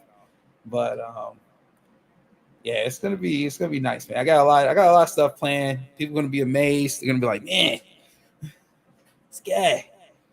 Yep. Speaking of Nick, Shadow X has got a comment, and actually, I want to, I don't want to stop showing this art, but I want to talk about the node situation real quick as well, and kind of turning this back towards Nick, which Shadow X's comment. Nick is our only hope. Honestly, he doesn't have to do this, but he chose to help us. We have to give him our respect and thank him. And he follows up with and support. I agree with that. I think the approach he's taken so far, very professional. I'm seeing some approaches and things that he's doing that I'm familiar with in my daily work. So the way that he carries himself and the way that he communicates is very refreshing. So I think definitely lead the blockchain, whatever name it is going to be, into a better situation than was with the previous person. But one thing I want to cover real quick, and this is for those of you who have nodes and full nodes that you may be aware of this, you may not be aware of this, but there was a meeting that was held yesterday, and this is with some of the node gods, and Nick and Cappy 488 took some notes here that I just wanted to cover real quick if you're aware of it. So he's saying here's a summary of the first meeting with Nick regarding the validators, community questions, and concerns. We and Nick are fully aware that there are other issues and questions that need further discussion and clarity, but we only had so much time. This was more of an icebreaker meeting where we had the opportunity to discuss what we saw as the most immediate concerns of the community. The first one being node cost and profits. Nick fully understood and agreed that the gas fees alone in the first 1 to 3 years of running the blockchain will most likely not cover the cost of running validator nodes, let alone making any profit. We decided to use the $300 a month as a baseline cost to run a virtual machine, for which he will start to model out different incentives to help us cover those costs. Incentives discussed include a performance-based incentive pool, cloud provider discounts, and direct payments out of the treasury to validators. Nick categorized the gas fees in the first few years as icing on the cake, not the main source of income for validators. So that's a good comment, that last sentence. So gas fees in a few years will be icing on the cake. So that's good to know. So that shows that there's some confidence that we're going to have some volume that will drive the rewards for the node. So that's good to know. So for the light node holders, the backers, as Nick has stated before, the light node functions have been deprecated. Light nodes are now called backers and will be incentivized differently from full nodes or validators. Given how minimal the earnings will be from the gas fees, another system of remuneration will be developed to ensure backers are fully compensated for their investment. They will not share in any of the validator earnings or incentives. So, looking forward to seeing what that model is. Gas fees. He believes there's some room for movement with the base gas fees while still offering a competitive alternative to ETH, but does want to keep them as low as possible. It's a machine with many gears that will need all to work together. He would rather incentivize the validators in other ways rather than resort to high gas costs. And I think we all support that. Validator selection. In answer to the question of how validators are chosen, the current system is round robin. He roughly estimated each node would be chosen approximately every 8 minutes or so. So I think that's as fair as it can get. Mm-hmm. Proof of authority versus proof of stake. Proof of stake discussion is tabled for the near future. We are launching as proof of authority with the current validator structure. A technical committee will be formed to look at this and other technical issues, and Nick will insist on hard data versus opinions. The validator community will have representation on this committee. And I believe this is a committee that Bob's going to be participating in from BrewFi. Well, I'll let you finish. So, and the last is we will continue to discuss these and other issues as they arise, and we'll keep the community fully informed. Nick is very open and is a very easygoing and productive. It was a very easygoing and productive discussion. So that sounds good. I mean, I think this is all positive here. But Chris, what was your comment on POA versus POS? Well, I mean, when it comes to that, I think you have a lot of people out there that are educated on this, and the fact that Nick's listening to them, and they'll have some type of a discussion where they can hash it all out. And to some of us like me, that I have no idea which way is better, which way whatever.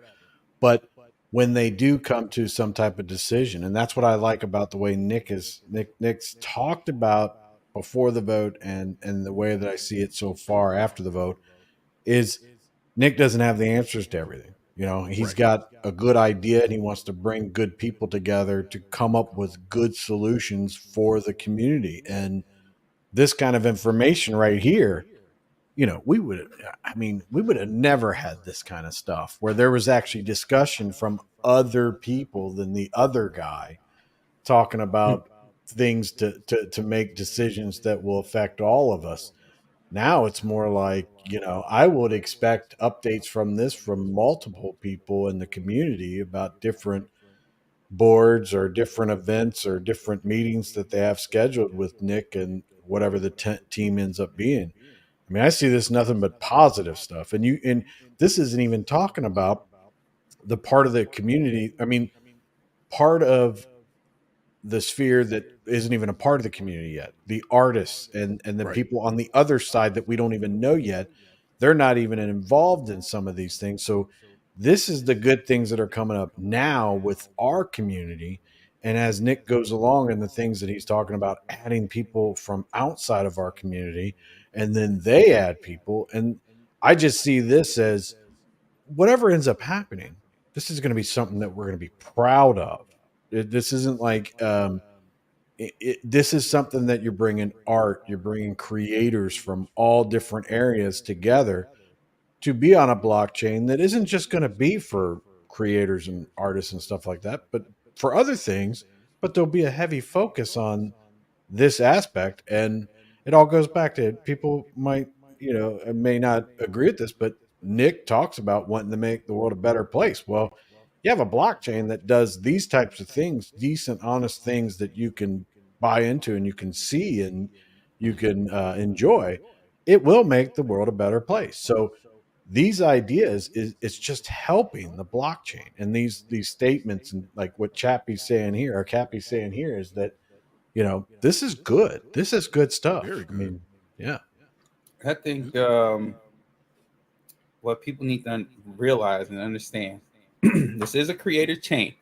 And what that means is it's not going to be a focus like gearing towards like finance, right? Like I see a lot of people trying to talk about the old ways of doing things like the flex and all these financial gimmicks and stuff on how to, get you this APY and all this stuff. That's not what we're going for, and honestly, I think this is a better plan. The uh, the financial sector of crypto, man, is like, that's great for a bull run, it's great for a bull market, ain't too great for bear market. But if we're starting to work with creators, we start finding utility with this blockchain that can gear towards creators and do something in the creator world, whether it's, again, like Nick said, it doesn't mean just art. It's art, books, music, film, TV. And I'm sure that I'm missing a lot of more things that we could classify as art, hell, influencers, YouTube, Twitch, game streaming. You could do something in that. You never know. Game streaming can come through here. That could be part of the blockchain. Why not? So these are options. And we don't have the old gimmicky stuff, the flex and stuff. I promise you, though, if we get this right, one, your investment that you have in this blockchain will turn into something. When not too long ago, it was dismal, right? It was dismal looking, right? And over this past couple weeks, it's a lot of, I'm not going to say hopium, no, but optimism. Yeah. A lot of optimism going around, right? And that's what we need. That is exactly what we need. And I think you have to understand that when we start getting the creative types coming through here, trust me, they're going to have tons of positivity, and they won't necessarily know what's our problems that we've had about, projects and all this stuff and everything. They don't care. They're coming for Nick, right? Because Nick is going to be the one at the helm. He is the one that people are going to see. These are he's going to be, again, his social capital to bring in projects and team members that can influence more people to come to this blockchain. I think we have an opportunity here that, to be honest, I don't think we were going to get with anybody else. No, they might have tried to save this thing. No, I don't even think somebody else would have tried to save it, to be honest. But the fact is, Nick, you couldn't ask for a better person to come try to save us. I agree. Completely agree. Everything you said, I agree. And Shadow X, he's got a comment here that he's glad that Bob is on board to help us, as am I. And I was really excited to see Nick welcome the BroodFi group with open arms, even to the point of going into their Discord and engaging and interacting with them. That was classic. What did you think about the AMA? That sold me right there. The AMA? Yeah, I mean, the fact that he went in, like, the AMA, he did the AMA. Oh, he went into Discord.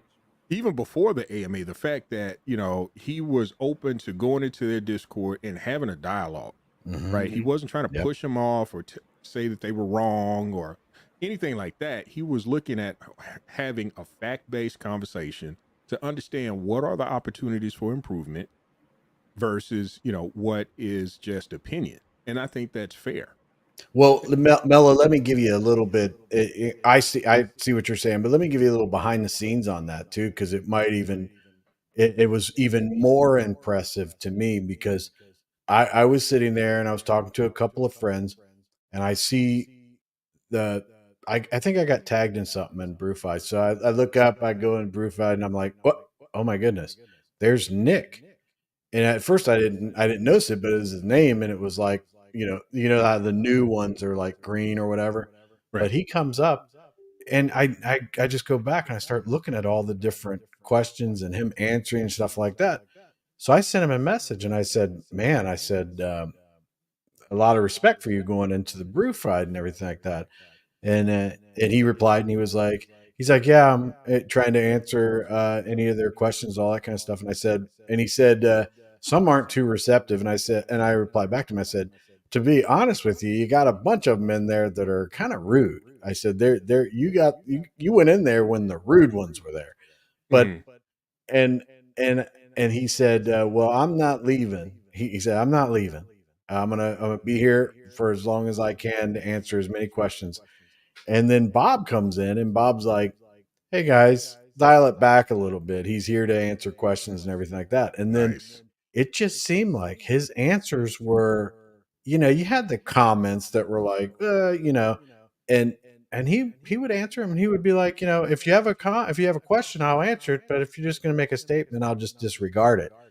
And he went through there, and it was it was quite impressive, because by the time he left, people were like, "Thanks for coming by, Nick," that kind of stuff. So it was Yeah, totally that's different. good.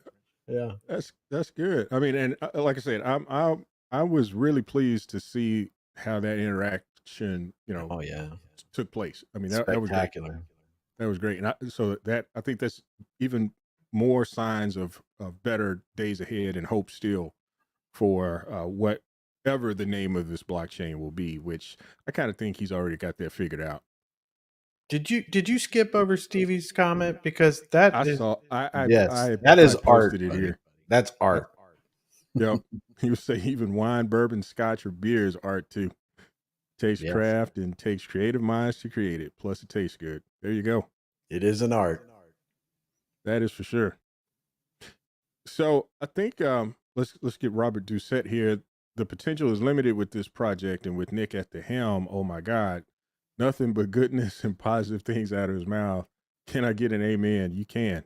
You can for me for Amen. sure on that. So Definitely. yeah, I think things are going to be good, are going to work out well. I think they're going to work out in our favor, more so than under the previous regime. But I do, I am kind of level setting myself that Right. it's going to be a grind at the beginning and kind of a, elevate over time, and not just a day one, out of the box kind of Well, there's a situation. lot more eyes on it, and a lot Mhm. more skeptical eyes. So that's a good thing. And if he keeps delivering on the promises and things that I guess he didn't really make promises, the statements he made that he wanted to do, he keeps delivering on those types of things. I think that I mean, I think it's nothing but great stuff. And one of the things that I think, that if we saw something, if we were concerned about something, something came up. Oh, Nick, you know, I really truly think that he will actually listen, and he will adjust to what's best for the community. So I mean, he's demonstrated that yeah, he's doing that already. yeah. So if somebody comes in, and someone Bob or someone comes in and says, "Oh my gosh, we got this is going to hurt the blockchain, whatever," and we listen to him, and he's got a legitimate thing, I think Nick would be like, "Oh, okay, yeah, let's change this, or let's get a committee together and figure out the best way to fix it, whichever." So I don't know what Senior Rojo means by this, but he's saying, by the way, if ever I send you all this emoji, that means me and the crew are coming. Okay. What is the So emoji? I can't make it out. it looks like someone swimming, and there's a like a ship or a yacht or something behind them, Oh, like a cruise ship maybe. So yeah, I don't know what that means. I hope that's a good thing, Senior Rojo. You did must you ain't seen see the his video. post about his daughter and everything like that? Yeah, I did. Yeah, and congrats, man. That's great Yeah. to see that. She's coming along. That's awesome. All that, and coming off his honeymoon and everything. That's awesome. So, all right, guys, it's game time. It is game time. So we didn't do it last week. So I think I have the prompts from last week together. So again, I cannot take responsibility for what these prompts are. All right, not my thing. Yeah, I do take responsibility for my investment decisions, but not for these prompts. So I'll spin the wheel. Here we go. Here we go. Let's get this party started. About to pop off in here. All Why? right. The prompt is why, and I'm trying to do this ticker thing so we can keep the prompt up. So the Yeah. prompt is things they should have taught in school. Things they should have taught in school starts with the letter Y, and you've got 30 seconds. All right, let's get this rolling. Let's get this party started. So we have any responses? Things they should have I taught haven't seen anything yet. in school. This is Starts with kind the of a letter tough Y. one. Yeah, Okay, we got Biz Entertainment. They're coming in. They're coming in. There we go. They're coming in slowly. There's a couple of good ones. They're all good ones. The Shadow X. I don't think there's a Y there, buddy. It's like entrepreneurship. It's got to start with a Y, Shadow It's got to X. start with a Y. All right. That's so I'm gonna give you guys 5 more seconds. So kind of had a slow start. He's like, I'm sticking with that answer. He's sticking with his answer. Okay, cool. All right. So first one, things they should have taught in school. We've got, starting out, Biz Entertainment with Yo-Yo. Yep, good one. Senior Rojo with yoga. Yoga's a good one. It is. Richard Hudman yodeling. Shadow X entrepreneurship. Crazy Diamond has yodel. Marshall Holder of Node has Yugo. What is Yugo? I just know Yugo as a car. That's what I went to thought. school with a guy named Yugo also. Oh yeah. but he was a nice guy. So I like their last one, Roberts. yeah, King Kaching's got yodeling, and Robert has yell. Oh, and look at yeomanship. Yeomanship. Wow. Sky high with. But his first answer was a question mark. Yeah, I didn't know if that was an answer or if he was responding to someone else. Oh, maybe he didn't. Yiddish. Yeomanship. Yiddish. Shadow X. Oh, wow. Okay. So, you know what? I'm going to allow. King Kaching. Don't even bring up that comment. Yeah, we don't want that. Yeah, we're not. Does not compute. It's funny, though. It's funny, though. Yeah. Well, maybe they should have taught how to avoid that, maybe. Yes. Avoidance of that. Avoidance. So, yeah. Avoidance of that. Yep. So, Chris, who you picking? I'm actually, it was. Are we going to go with they were a little bit after the timer? Are we okay with that? I am. I will. Because this one was kind of tough. Yeah, I'm going to go with Sky High's yeomanship. I think it's realistic and it's legit. Yep. It's like they don't teach that. So, Fowler, what you thinking? I'll go the same thing with Sky High. I'm with Sky High as well. So by default, there's a 3-way agreement here that Sky High wins. And I got to ask Sky High, is that on a carousel? Is that picture with you on a carousel? Looks like you're like riding around on a carousel. That's what I thought when I saw it. L. This was going to be funny. Yeah, all right. We're in trouble here. The prompt is L, and I mean the letter is L, and the prompt is blank numbs my sorrows. And I know what the number one answer is, but go ahead. You guys are all criminal. Okay. I know the number one answer, and Sky High answered your question in the affirmative, Chris. Yeah. Oh, yeah. Yeah. It looks like it's in. Yeah. That's cool. That's cool. All right. Oh, this is gonna be rough, dude. Yep, this one is. Well, Crazy Diamond. I like that one. That's really respectful. I think that's good. And King Kaching comes in with what I was thinking. Yep. All right, 10 seconds. Compton. Oh, Compton's in there. I haven't seen him in a while. What's up, bud? What's going on, Compton? All right. So, pencils down. So, we're going to go with the responses we have. Starting out, we have Igor with liquor. Biz Entertainment with lube. Come on, Biz. All right. Shadow X, lust. Crazy Diamond, ladies. Marshall Holder of Node, love. Richard Hudman, liquor. Richard. What are you Senior licking? Rojo, Like love it. the paint chips? Right. Shadow X is love. King Kaching has liquor. Robert Doucette has love. Compton 310 is gonna get us cut off the air. Um, Sky High has loss. Igor comes back with Lego. Robert Doucette loyalties. And Biz is trying to come up with a reasonable reason for his answer. It's a dry season. It will always work out. If it's a dry season, it will always work out. Oh, he's See, and that's not even the complete statement, right, Compton? yeah. So that'll get us in trouble too. So, but I think we know where you're going.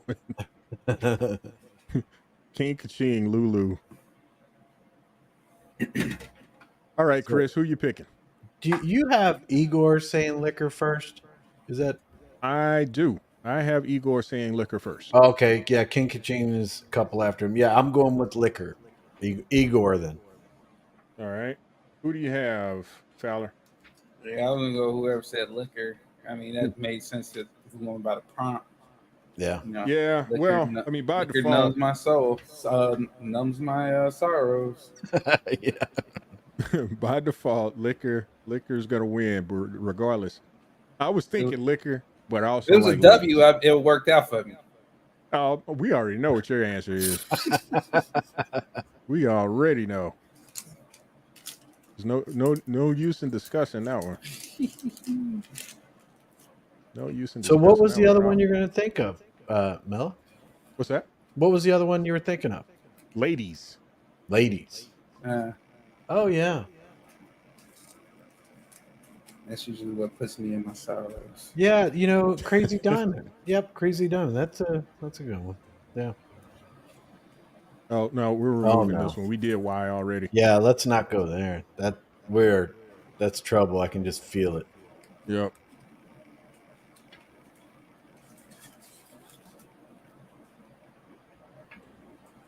All right. The letter is C. And the prompt, excuses to leave a party. Oh my God. 30 seconds. Excuses to leave a party. I want to jump in on this one. Shadow X being real nice. Richard Hubman like a crime. Oh, Shadow X says chick. That's pretty good. Crazy Diamond. That's wow. King Kaching cramps. That's important. Oh, Richard Hubman coming up with Yep. cramps. All right. Moki crime spree. 5 seconds. All right, Fowler's in here. Fowler. Oh, Hey, Fowler. All right, pencils down. So the prompt is excuses to leave a party. And we start out with Compton, who's going to get us in trouble with Compton. with the authorities here. Shadow X says candy. That's good. That's good. Richard Hudman has crime. Compton think we playing porno password.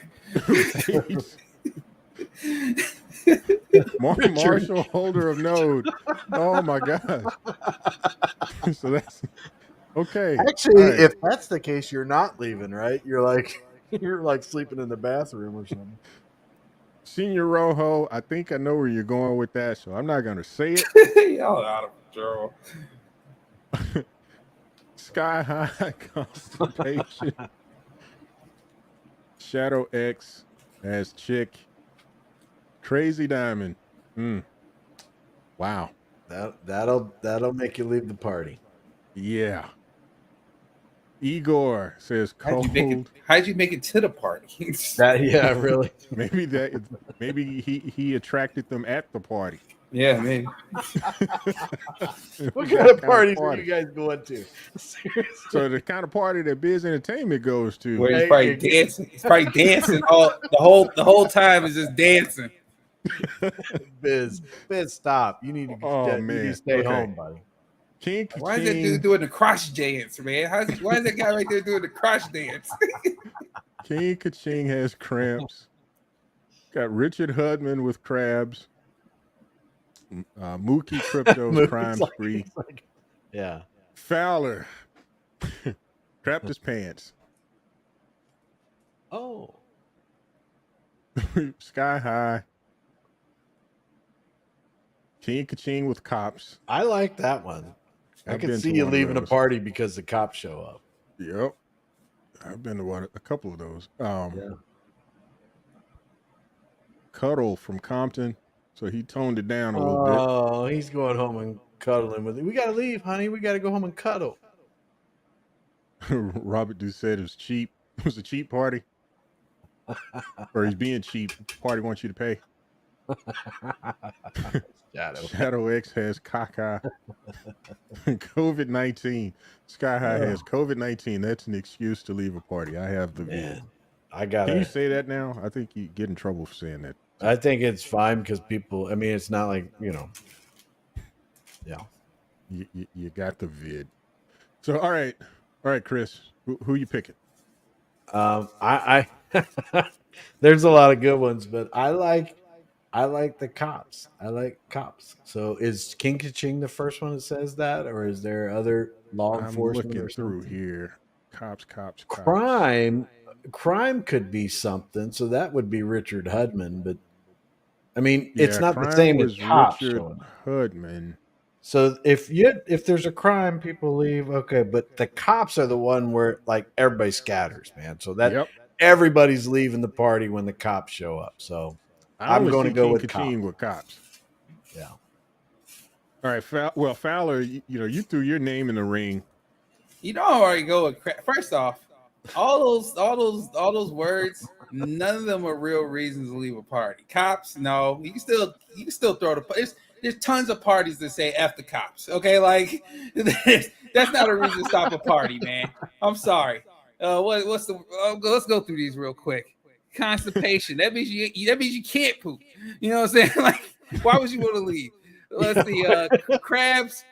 You could go through a party with crabs. I'm sure you can, man. like unless they're king crabs, like only one I see on here that's like a real reason a person should be leaving a party is crap his pants. Like crap his pants there's no way you're sitting in a party with crap pants. I knew this was a setup for Fowler to win. There's people staying parties with COVID-19. That's nothing. Cuddling. Nobody leaves to go cuddle, man. That's not even a good excuse.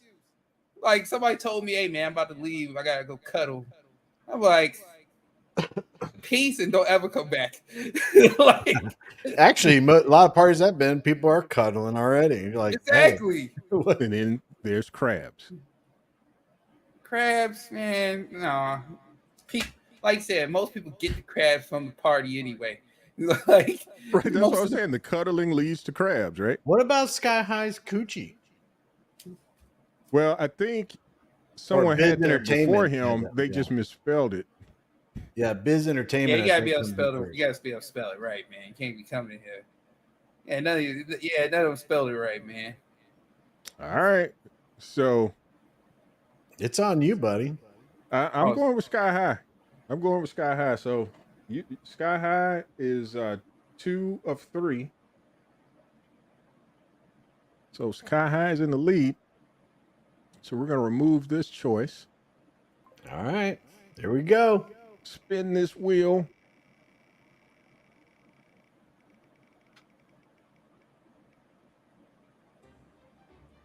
I. Letter is I.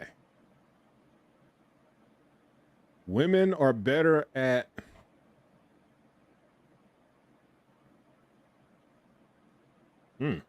that's interesting. Starting with the letter I. Women are better at. Oh, okay. Now things are starting to pop into my head, but I'm not playing, so no comments.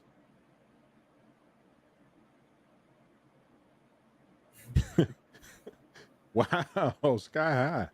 Okay.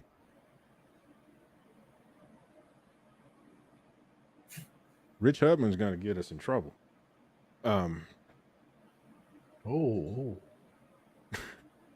right, 5 seconds. All right, pencils down. The prompt winner of women are better at. We are in trouble. Richard Hudman, man, you are in Richard trouble. Hudman says icing a cake.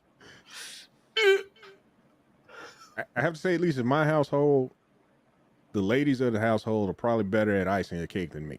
Oh, but So he saves it later on, though. What's that? He saves it later on. Look at He his. saves it? Yeah, look at his next one. Oh, yes, he does. Yes. Whew. Sky High has indecency. Senior Rojo has intercourse. Is that lintercourse? Is that an L or an I? Capital I. Yeah, I'm thinking maybe capital I. Initiating. It's Marshall, holder of node. Crazy Diamond, instigating. That's what I like thought. That one. I like that one. Yeah, Senior Rojo. Okay. Corrected his spelling there. Shadow X injecting their lips. Richard Hudman, intimacy. King Kaching, important stuff. Oh my God, Sky High, you're in trouble. Sky High, you were doing well, Sky High. Then you come in with insanity. A week from now, we'll be like, man, we haven't heard from Sky High. Yeah, I've been in the hospital. My wife beat me up. He's missing. Biz has instigation, and Robert Doucette ignoring you. Yeah, I think we're all going to get ignored after this show. Yeah, and I think these are all guys that responded too. Well, maybe not you. Your wife came up with the prompts, right? Well, she did, but I'm not answering the questions. Yeah, you're so I'm safe on that. You gotta pick them though. Well, no, she picked them. No, I'm saying the answers. Oh, you picked the winner. I got you. Yeah. Okay. Oh, yeah. You better be careful here. You're treading on water. I guess I'm the one that has to be the fall guy. I'm like, I was just following Chris. So speaking of, Chris, who you picking? I like Robert's ignoring you, but I was thinking, me personally, I was thinking instigating. So I'm gonna go with Crazy Diamond because that's the first one I saw. All right. Fowler. Well, I can't agree with intercourse, but I will agree with intimacy because those are two different things. Yeah. So I can say a woman has, does intimacy better. No problem. Wow. But intercourse, no. But intimacy, yeah. And see, that's safe. So you can pick that. Your wife. Yeah. Man, he saved you. He saved you. Because I was really headed towards instigation. Instigating. That really don't do it, man. For me. Don't do it. Your wife is listening, man. Don't do it, man. I can feel it right now. I can feel her eyes on us. I feel you, Fowler, on intimacy, so I'm going with intimacy. There you go, man. Take the safe road. With intimacy. I can sleep well tonight. Yeah, right. So you can sleep well tonight. I can sleep well tonight. And hold on a second. Don't we have a violation in the rules? I'm just saying. Where? What's that? You're only allowed to have one answer, or did we change that rule recently? We're only able to we should only have one answer. But you know what? You are right, because that means you have to go back. You have to go back. You have to go back on Sky High. Oh, did Sky High do it too? Oh, yeah, he did. Yeah, he did so on the last do it. Yeah, so you have to go back on that one too. Yeah, so we're gonna have to stick with it. That Richard Hudman is okay. Don't worry, so keep it even. Rich. We sticking with Richard Hudman. Yeah, Richard. Yeah, I'm sorry, Rich. I didn't mean to bring it up, but we did have that rule a few weeks ago. So tonight we did, and I screwed it up. I'm out of practice. They tried to take the dub from you, Rich. I was like, no. No. Fowler in there saving relationships. Fowler comes in and regulates. No. So Fowler is checking the spelling and everything, y'all.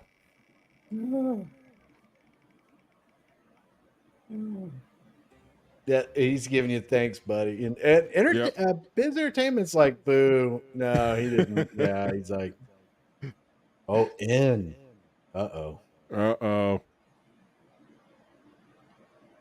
Oh, wow. Okay.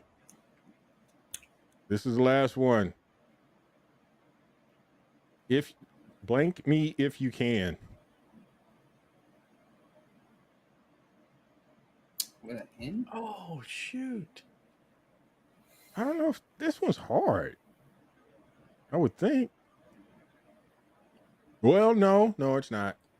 I was gonna say maple certain. I actually think. Did you see Marshall's comment from the last one? I would have picked that. Yeah, initiating. Yeah, I saw that. Yeah. No. He said down at the bottom. He said if we knew we could do it twice, he would have put in I intuition. didn't see that. Hold on. Where did I miss it? Yeah, it's like intuition. Ooh, that would have been a tough one. Yeah, that would have won right there.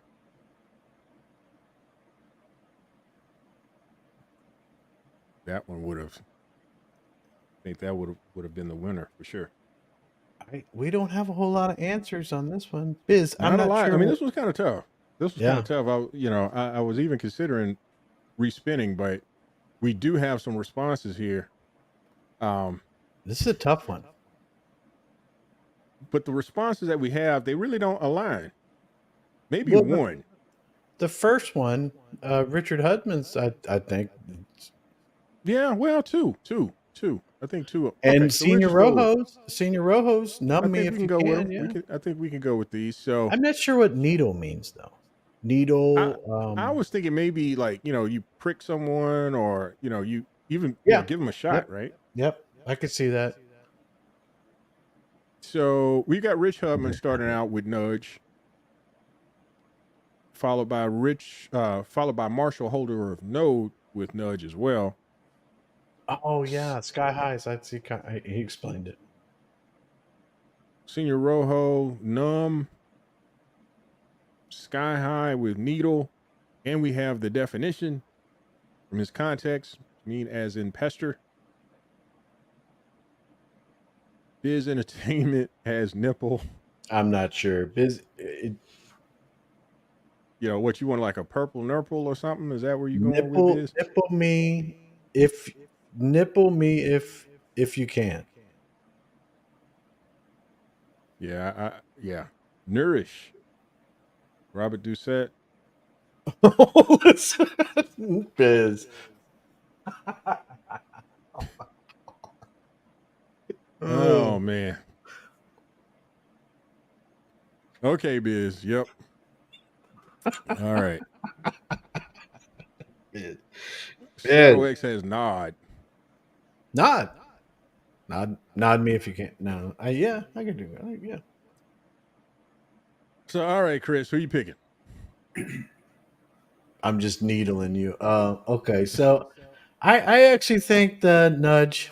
I like that quite a bit. Who's first on the thing? Is it Rich Hudman has nudge first. Oh, and then Marshall comes in. That's like, he lost the last round because he didn't have a second answer, and he lost that one because he wasn't fast enough. Marshall.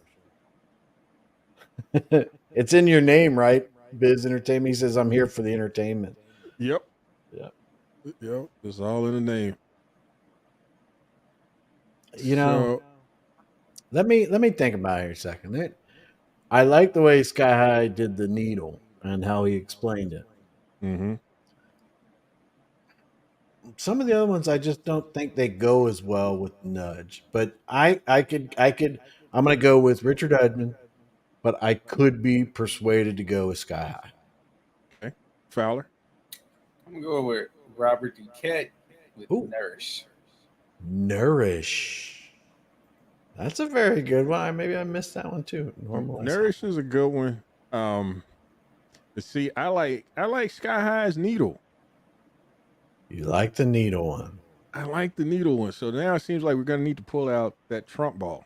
Did you see the King Kaching one that just came in? He says a little late, but he said it anyway. Normalize. I like it, but I still like needle. All right, here we go. Oh, okay. I did not know that, Senor Rojo. I wasn't thinking that way.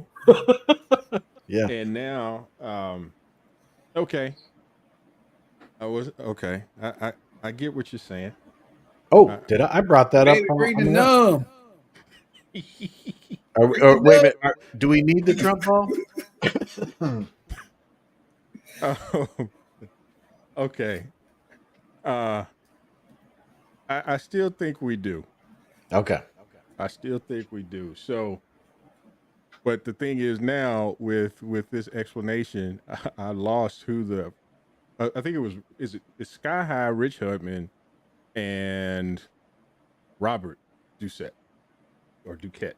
But we're not doing Senior Rojo. Is that But I didn't pick Senor Rojo. I had Okay. picked before I understood the context. okay? This is a tough one. It is. So All right. So what do we want to ask Trump? He's kind of creeping me out, looking at me like this. So if we're asking Trump, so who had the answer that we're going to review first? So I think it was so we've got Robert, we've got Sky High, and Richard Hudman. So Richard Hudman. So Richard Hudman had the first answer. So it would be if Richard Hudman is the winner of this round. Trump ball is Richard Hudman the winner, I'd love that. without a doubt, dude. There it is. So now keep the Trump ball up because we have a tie between Richard Hudman and Sky High. Whoa. So they both answered two. So is Sky High the winner, Trump ball? Is Sky High the winner? Trump ball. Well, I don't have to really get into specifics. Oh my God. Typical Trump. I'm gonna So ask now you we got to again. ask if Rich Hudman is the winner, right? Is Richard Hudman the winner? I don't think it's going to happen. Very doubtful. So does that mean Sky Sky High? High is the winner?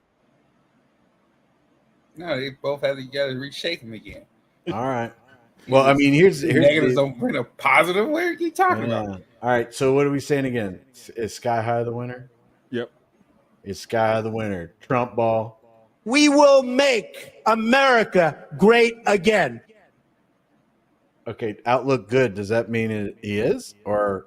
Yeah, I think that takes us a win on Okay. that I one. think that's what that means. But you Fowler's still got to roll for Richard Hudman again, though. Yeah. And there's a new announcement, by the way. So what are we there doing? is? Richard Hudman. So we're doing Richard Hudman. Yeah, you got to see if he can't make it. Okay. Is Richard Hudman the winner? Is that right? So get a win in the affirmative. Yeah, he's got to be affirmative. If not, then Sky High wins. Right? Yep. You are fake news. Outlook is not good. You are fake news, Richard Hudman. So Sky High is the winner. Sky Huh? High is the winner. So congrats, Sky High. And is this the post? Let's see. I'm going to yes. Okay, so we aim to allow conversations to flourish inside of our Discord, even if the topics of those conversations disagree with what we believe, but we certainly do not allow any hate speech, toxic behavior, unsolicited spamming, deliberate FUD, sharing links, not safe for work images, etc. If you seek to do these things, now is a good time to find another server to congregate in, not here. To remind you of this, please see the no access as you all agreed to these upon joining the server. Any instances that we see of people breaking these rules will either result in a ban from the server or being demoted back to the newbies only channel for a timeout, depending on severity. There will be no tolerance. We endeavor to be a positive community that comes together for the good of the crypto space. We invite you to join us on this journey with Nick as our leader, the Vulcan team. So it looks like they're about to start cracking down. Do we have mods now?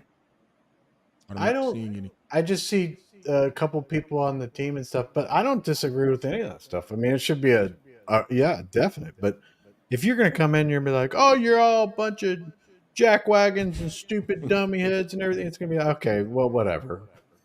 You kind of lost me there.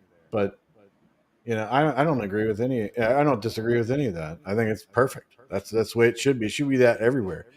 Common decency and respect for your fellow,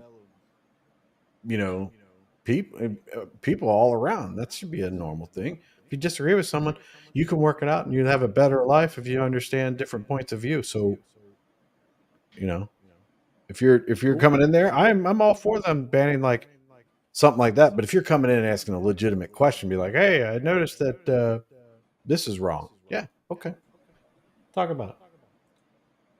Yeah, so I guess things are moving ahead. Now, this is a name that I've seen a couple of times, but who is this Lathaz person? Do you know? ask that. You what?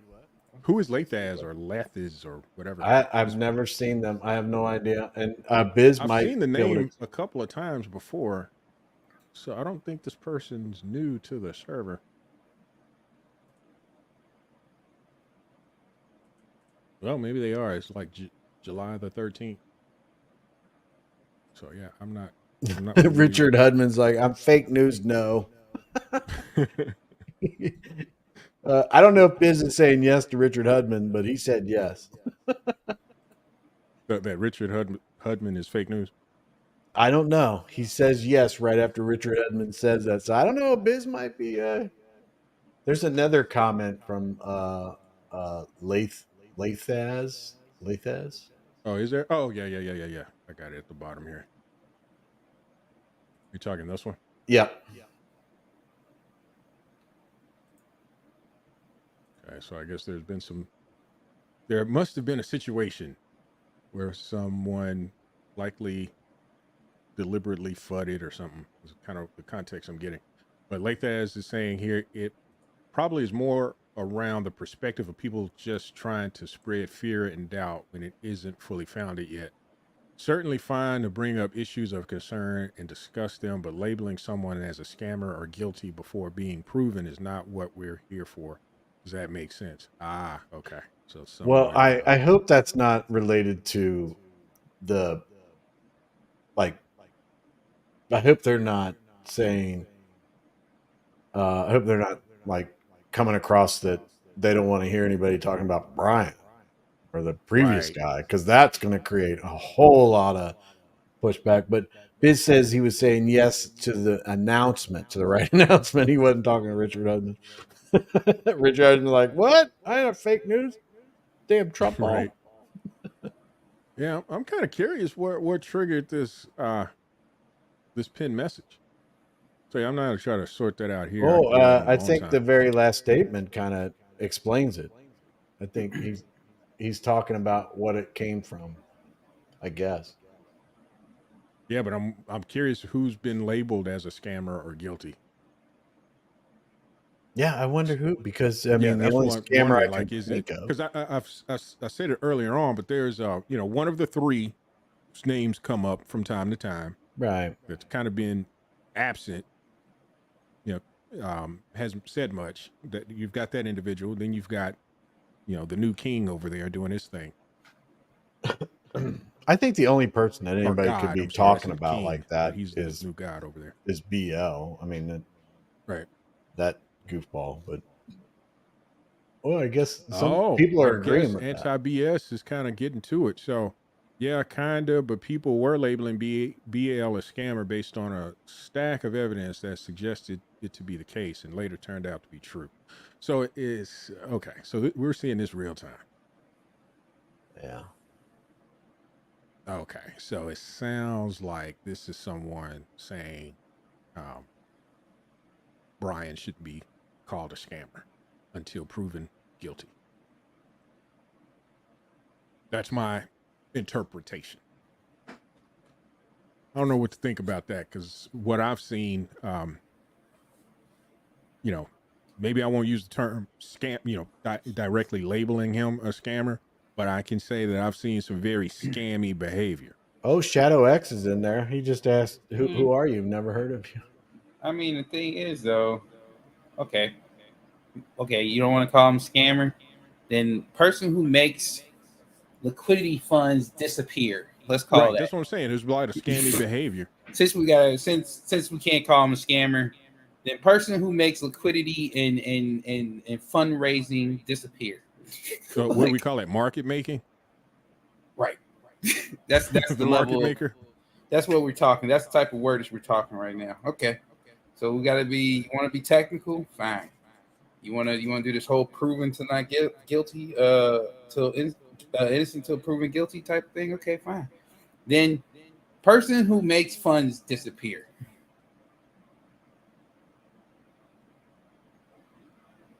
Wow. That is interesting. Yeah, I don't know how that's going to go over, but I don't know that it's going to go over very well. I mean, because, yeah, well, I'll get into that here, but Sky High names it the best I think I've heard it.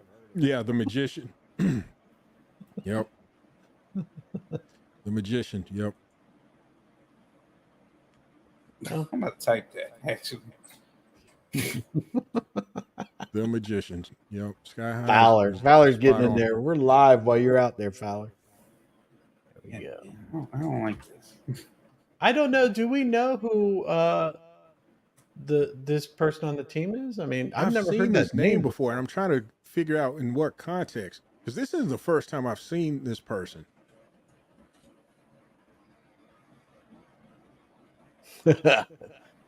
Sky High, you gotta go in there and like that. You got that from you, buddy. The magician makes money go poof. There you go. Oh yeah, I'm gonna put my little thing on there. Where's my thing? Fowler made this for me. My little Yeah. Oh, you got your Chris Cruz live? yeah. Nice. Fowler made me one. I was like, oh, that's cool, bud. Nice. Oh yeah, man. Yeah, I'm wondering what Nick has. Well, I'm going to stand down, but yeah, this is interesting. I've been on the team. Oh, for wait a a minute. long I think time. we have an explanation now. Been on the team for a long time. Role has not been distinctly Discord. I've worked on Zeely, helped write Medium articles. Okay. So yeah, I was gonna say I've seen this name before. This is not an unfamiliar name. I just don't know. Yeah, What and I'm role not this saying person that plays. we shouldn't listen to him or whatever. I just didn't know. But I mean, see, that's his opinion. I don't think he's taking like an official stance like, oh, this is what the blockchain feels like. I think he's just saying on his opinion is that you're calling somebody a scammer without maybe him not necessarily been proven guilty of being a scammer. I don't know. I'm sorry, but when the stuff lines up, If it quacks, Yeah. then I'm thinking I should be on the other side of me turning around. It should be a duck if I hear Yeah, quack. but I think this is an official statement, Fowler. And here's why I say that, right? Because what he's describing or she is describing could be considered FUD by some, right? Deliberate FUD, right? Calling someone a scammer is FUD. You're creating fear, uncertainty, and doubt. And they're signing this message. That's Vulcan FUD. team. But see, that's the thing. This is Vulcan. The FUD calling somebody something and they're not even here anymore. He's not even supposed to be part of the project anymore. So FUD doesn't necessarily that shouldn't even consider to be. He should be part of this. If somebody comes in the chat and says, "Hey, Vulcan's going down the drain," you guys, whatever, that's FUD, right? That's FUD. But if I come in there saying, yeah, people shouldn't deal with Brian Legend because he's a scammer. Sorry. It's true. We have the proof is there. It's not like I gotta agree with you on that one, Fowler. That's it. I mean, I agree, but my issue is that, and I might be biased or whatever, but I only think that like the only moderator that I pay attention to is Biz, and it's like Biz doesn't really say a lot in that Discord or whatever. But I mean, I don't know. When I see other people saying stuff, I'm like, "Is this right, Biz?" That's why I usually go to him. I'm a little biased because that's what I think. I think Biz is the moderator of moderators, so that's the way I see it. Yeah, I mean, and Crazy Diamond's got a comment here. Nick has said we need to steer towards being a more mature community. Most likely, tone of discussion comes into play. I agree with being mature, but we also, at least for me, I'm just speaking my opinion, my truth. I may have made some different decisions about post, Seifu X had FUD been allowed in the Discord. It would have given me something to think about and consider. I make my own Very decisions, true. right? Yeah.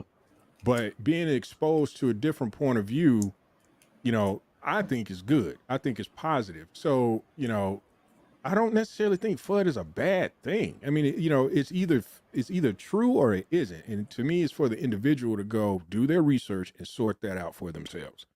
I don't think they should be, they should be censored, right? Unless it's something, vulgar or just obtuse and just completely off the rails. But, if there's something factual that could be, that could lend itself to someone making a better decision for themselves, I think that's fair game. So yeah, I'm curious to know more what Nick has to say about that. Interesting. And Rich Hudman, poof goes the money because the money goes poof. That's funny. That's funny. All right, guys. Well, I think we can wrap this one up because I'm starting to get. I don't want to get agitated on this discussion that's going on in Vulcan chat right now. But I don't. I thought we were headed in the right direction, and we're starting to open communication channels and things like that. And I just hope this isn't turning away from that.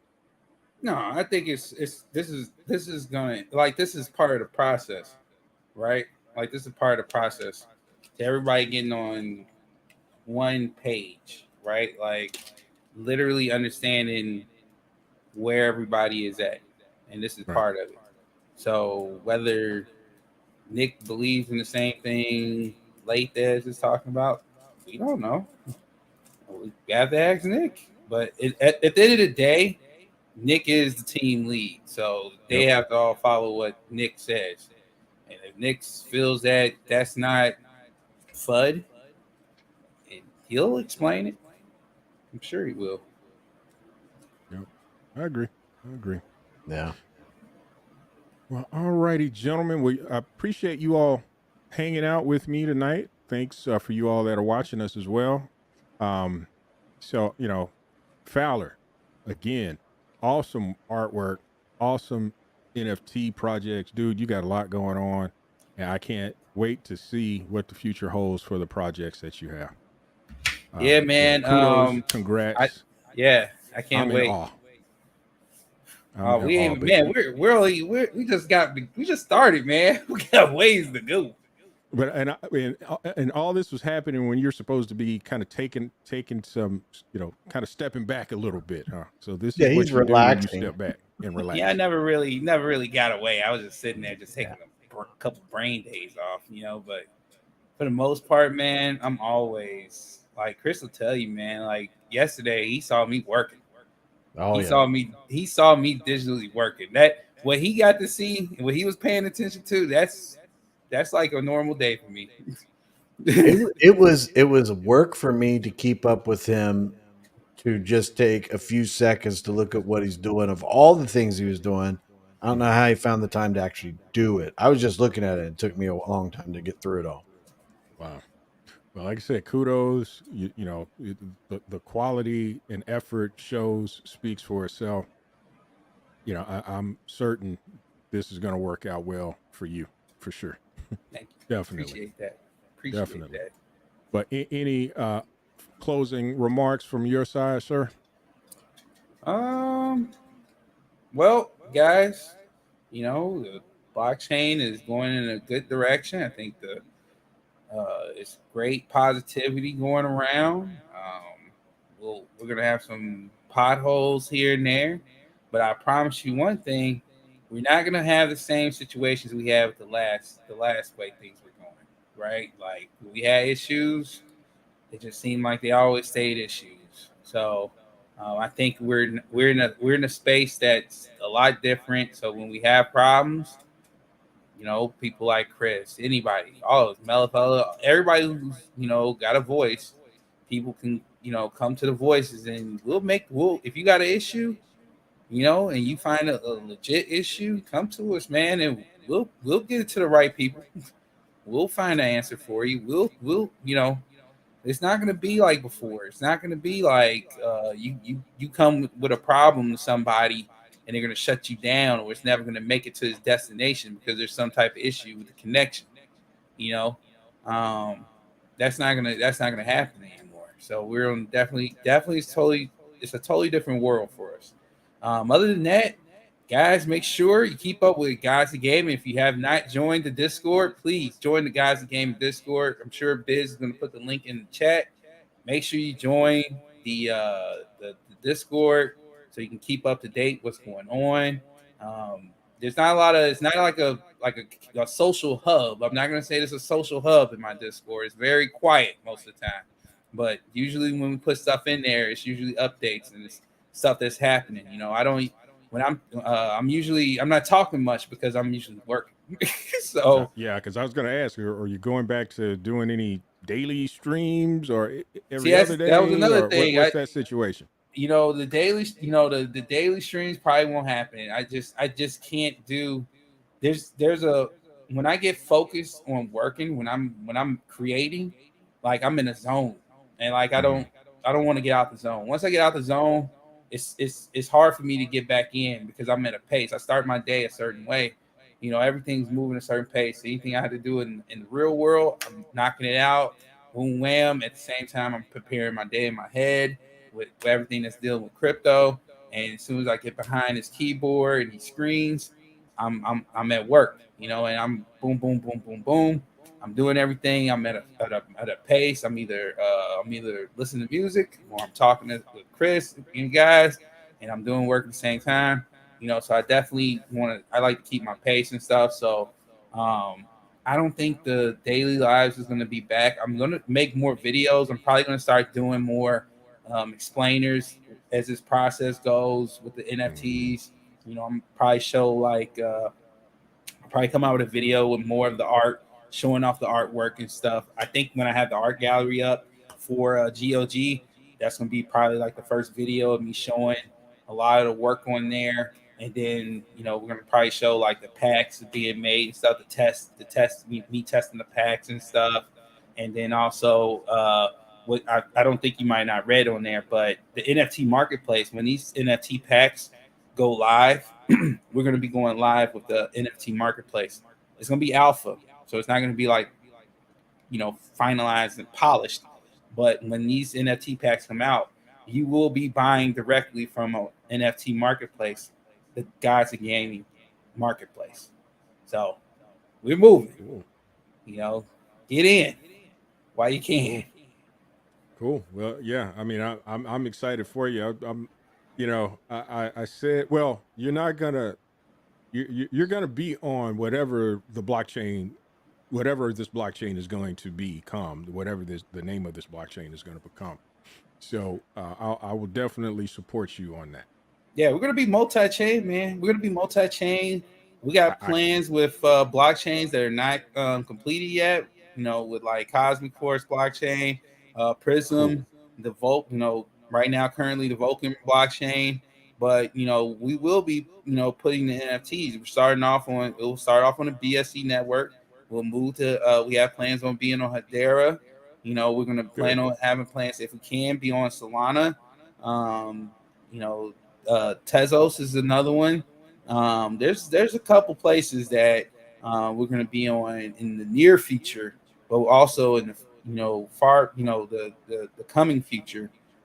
We have plans already have plans with a lot of the blockchains you guys know of that we're dealing with in our daily crypto lives. So there's going to be a lot coming for Guys in Gaming. Things will grow. The community will is small now. It will get bigger. I promise you. I already have in my mind for this to be, this is like I was telling a friend of mine. I was like, this is everything to me. I don't plan on doing anything else. I don't plan on having a different project. I'm not going from one project to another project to another project. No, if something doesn't work on Guys Gaming, we'll just dial it back. If we can't have it, take it out. If it's something we can shelve and go back later, we will. But there's no failing in Guys Gaming. There's no this is gonna go. Something's gonna fail and it's gonna be dead. No, it's just something didn't work and we move on to something that does. And I plan on doing this for my whole crypto career. Crypto's just starting, and I got a whole lot more life to live. So Guys Gaming will get big, and Guys Gaming ain't going nowhere. So if it takes me 3, 5, 10 years to get this thing, bigger than life, then it takes that long, but it will be bigger than life. Cool. Yeah, I'm looking forward to it. Looking forward to that journey for you. So, Chris, you got any closing remarks? No, I'm pretty excited about all the different things going on. I like what Nick's doing, the team's doing. Everything looks good. I think everything's going good. I'm really excited about Gods of Gaming. I'm really excited about Cosmic Force. Spent some time with them today.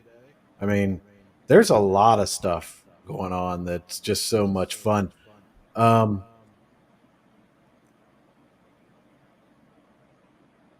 Oh, so you're having girls. My first one, is it a girl or is it twins or is it one? But you're having a girl. He did his baby review. I was talking about the other day. Yeah, that's great. So that's awesome. Yeah, I That is. remember my first baby girl being. I was really young, but she's a lot older now. But yeah, that's pretty exciting. But there's a lot of great things going on. A lot of exciting stuff in the. And then it just trickles down though. The vote with Nick, and then the different things that they're talking about going to different the projects. People are starting to feel better and stuff like that, and move forward. This is exciting times, I think. So, and I think one thing that Fowler was talking about, and I think that I don't know when he would do it or whatever, but I think Fowler is probably going to reach out more to like X Spaces, like on Twitter. Mm-hmm. Do a lot of he might even start doing daily whatever, because of the fact that he can have conversations while he's working and he doesn't have to worry about the camera and making sure this is pulled up and that. We might get Fowler, but we might get him in the form of he's on an X Space with a bunch of other people and he's input while he's working, that kind of thing. So yeah, it's so much easier. Cool. It's so much easier for me to do spaces and keep going. Like right now, this is considered me taking a lunch break or something. Like This is me taking a break because I can't necessarily, one, because this light is just like whatever. This is just like so much. And, I can't really sit here and be like, let me do this, move. Everybody's like, what? Well, why is Fowler's head going left and right? Well, I got a monitor here, got a monitor there, got a monitor here, and I got a monitor over here. So it's like I got a lot of stuff that I'm moving around, and you need that many monitors because you gotta multitask. But like, I can't do that in front of a camera. I mean, it's not that I can't; it's just I don't feel comfortable. And then on top of that, I feel like it's taking away from you guys' show, right? Like, this guy just keep looking around. He doesn't look like he's paying attention. Whereas on Space, I can have a great conversation. I'm sitting here just, generating art and everything, and I'm moving left and right. I'm editing. I'm doing all types of things. I can click. And here's Chris having a great conversation. I can join in every time and pitch in on the conversation, come up with a topic, whatever. And it's just, it's easy flowing. It doesn't get in front of my way. And also it gives so much more exposure. I think Chris understands this, that since we started doing these spaces, that we've been having so much more exposure to a lot of people that we necessarily didn't have that exposure to, when we were just Vulcan and looking towards basically financials, right? Like, right. We're dealing with a lot of NFT artists, a lot of people who all different types of forms of art. right, are hitting us up or coming into the spaces, when Nick comes in, and then they'll follow us. They'll follow us automatically, allow them to send a message and stuff. Hey, check out my art and stuff. I heard you, do art and stuff. Check out my art. And you check out the stuff, and it's real good. It's really good stuff.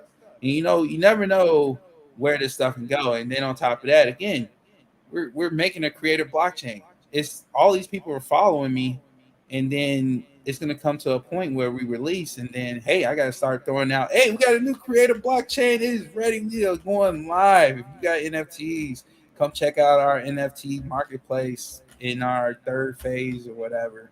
And everybody comes in, right? And they tell people, and they tell other artists, and they tell other artists. And then you see how that works. Then now we're starting, and our blockchain starts to grow just through word of mouth, but also when it starts where they heard this information from, which is maybe a Spaces or a tweet. And I think that medium for me is a lot better for what I'm trying to do. I'm not saying YouTube is, I'm dead, I'm done with YouTube, because I'm not. I'm still going to do it because I still have to show my visual work. Well, I mean, to kind of put it in perspective is I really like the X Space because people can literally come up and ask their questions and discuss it with us live. Yeah. And when you go to YouTube, we can stream it on there. I have to fix the volume issue that I streamed last time, but we can literally stream it right there. And okay, you don't see our faces, but you can hear it. If you want to stay on YouTube, we can put it there. And I was reading the comments on YouTube, and I was reading the comments on X Space. But with X Space, they can literally like raise their hand, they come on, and we can hear them talk, and they can see it. And there's tons more exposures. It's really good, like a Discord when they have the stage, but someone's got to be in your Discord to be a part of it. Yeah. This way, it's on X, Twitter, and anybody can see it. Anybody can join and be like, "Hey, I didn't know anything about this," and ask a question. And that's a great interaction that I have. And yes, Eris, you are going to be broke for the rest of your life, buddy. I still am broke, but good luck with that. I am right there with you. I definitely agree with that. The Spaces, man. I mean, you get to hear people like Gus, OBZ. They get to chime in any point in time. Brian Young's in there. We get a lot of guys that come through. They're regulars, and they come in there and they have conversations with. That's what we like. I like having conversations with people. Like, I don't want to just be it don't necessarily have to be where you come up and ask a question and then you go sit down. You can have your conversation, and once it was good, you move on to the next speaker. It's great. Question for you guys. So I thought I hadn't looked into the feature that deeply, but I thought I saw YouTube now has these like a podcast type feature. I haven't seen that, but I do know that I read some stuff about X Space, and they're turning it more into you can show your face, you can present, and it'll be more of a desktop platform that you can use on your phone and on a desktop, and it'll be like kind of like Discord stage where you can show your faces, you can show something, and then people can come up, ask to speak, or be a part of the speakers or whatever, and very interactive. And I think that if X goes that route, just like Discord does but you don't have to be in a person's Discord. You just can log into your X Space and there they are, but I'm sure that they're all working that way. That's cool. Yeah. Cause I was thinking maybe like you guys could tie your, I don't know how this works with the YouTube podcast type feature, but tie that into your X Space somehow for your YouTube, community to tap in when, Speaking of daughters, my daughter's over here. She wants to talk to me, so I got to get going. All right, guys. Well, yeah, we'll go ahead and close shop. So I appreciate you guys for joining. Thanks, everybody. Have a great night. We'll talk to you next time. Take care, man. You too.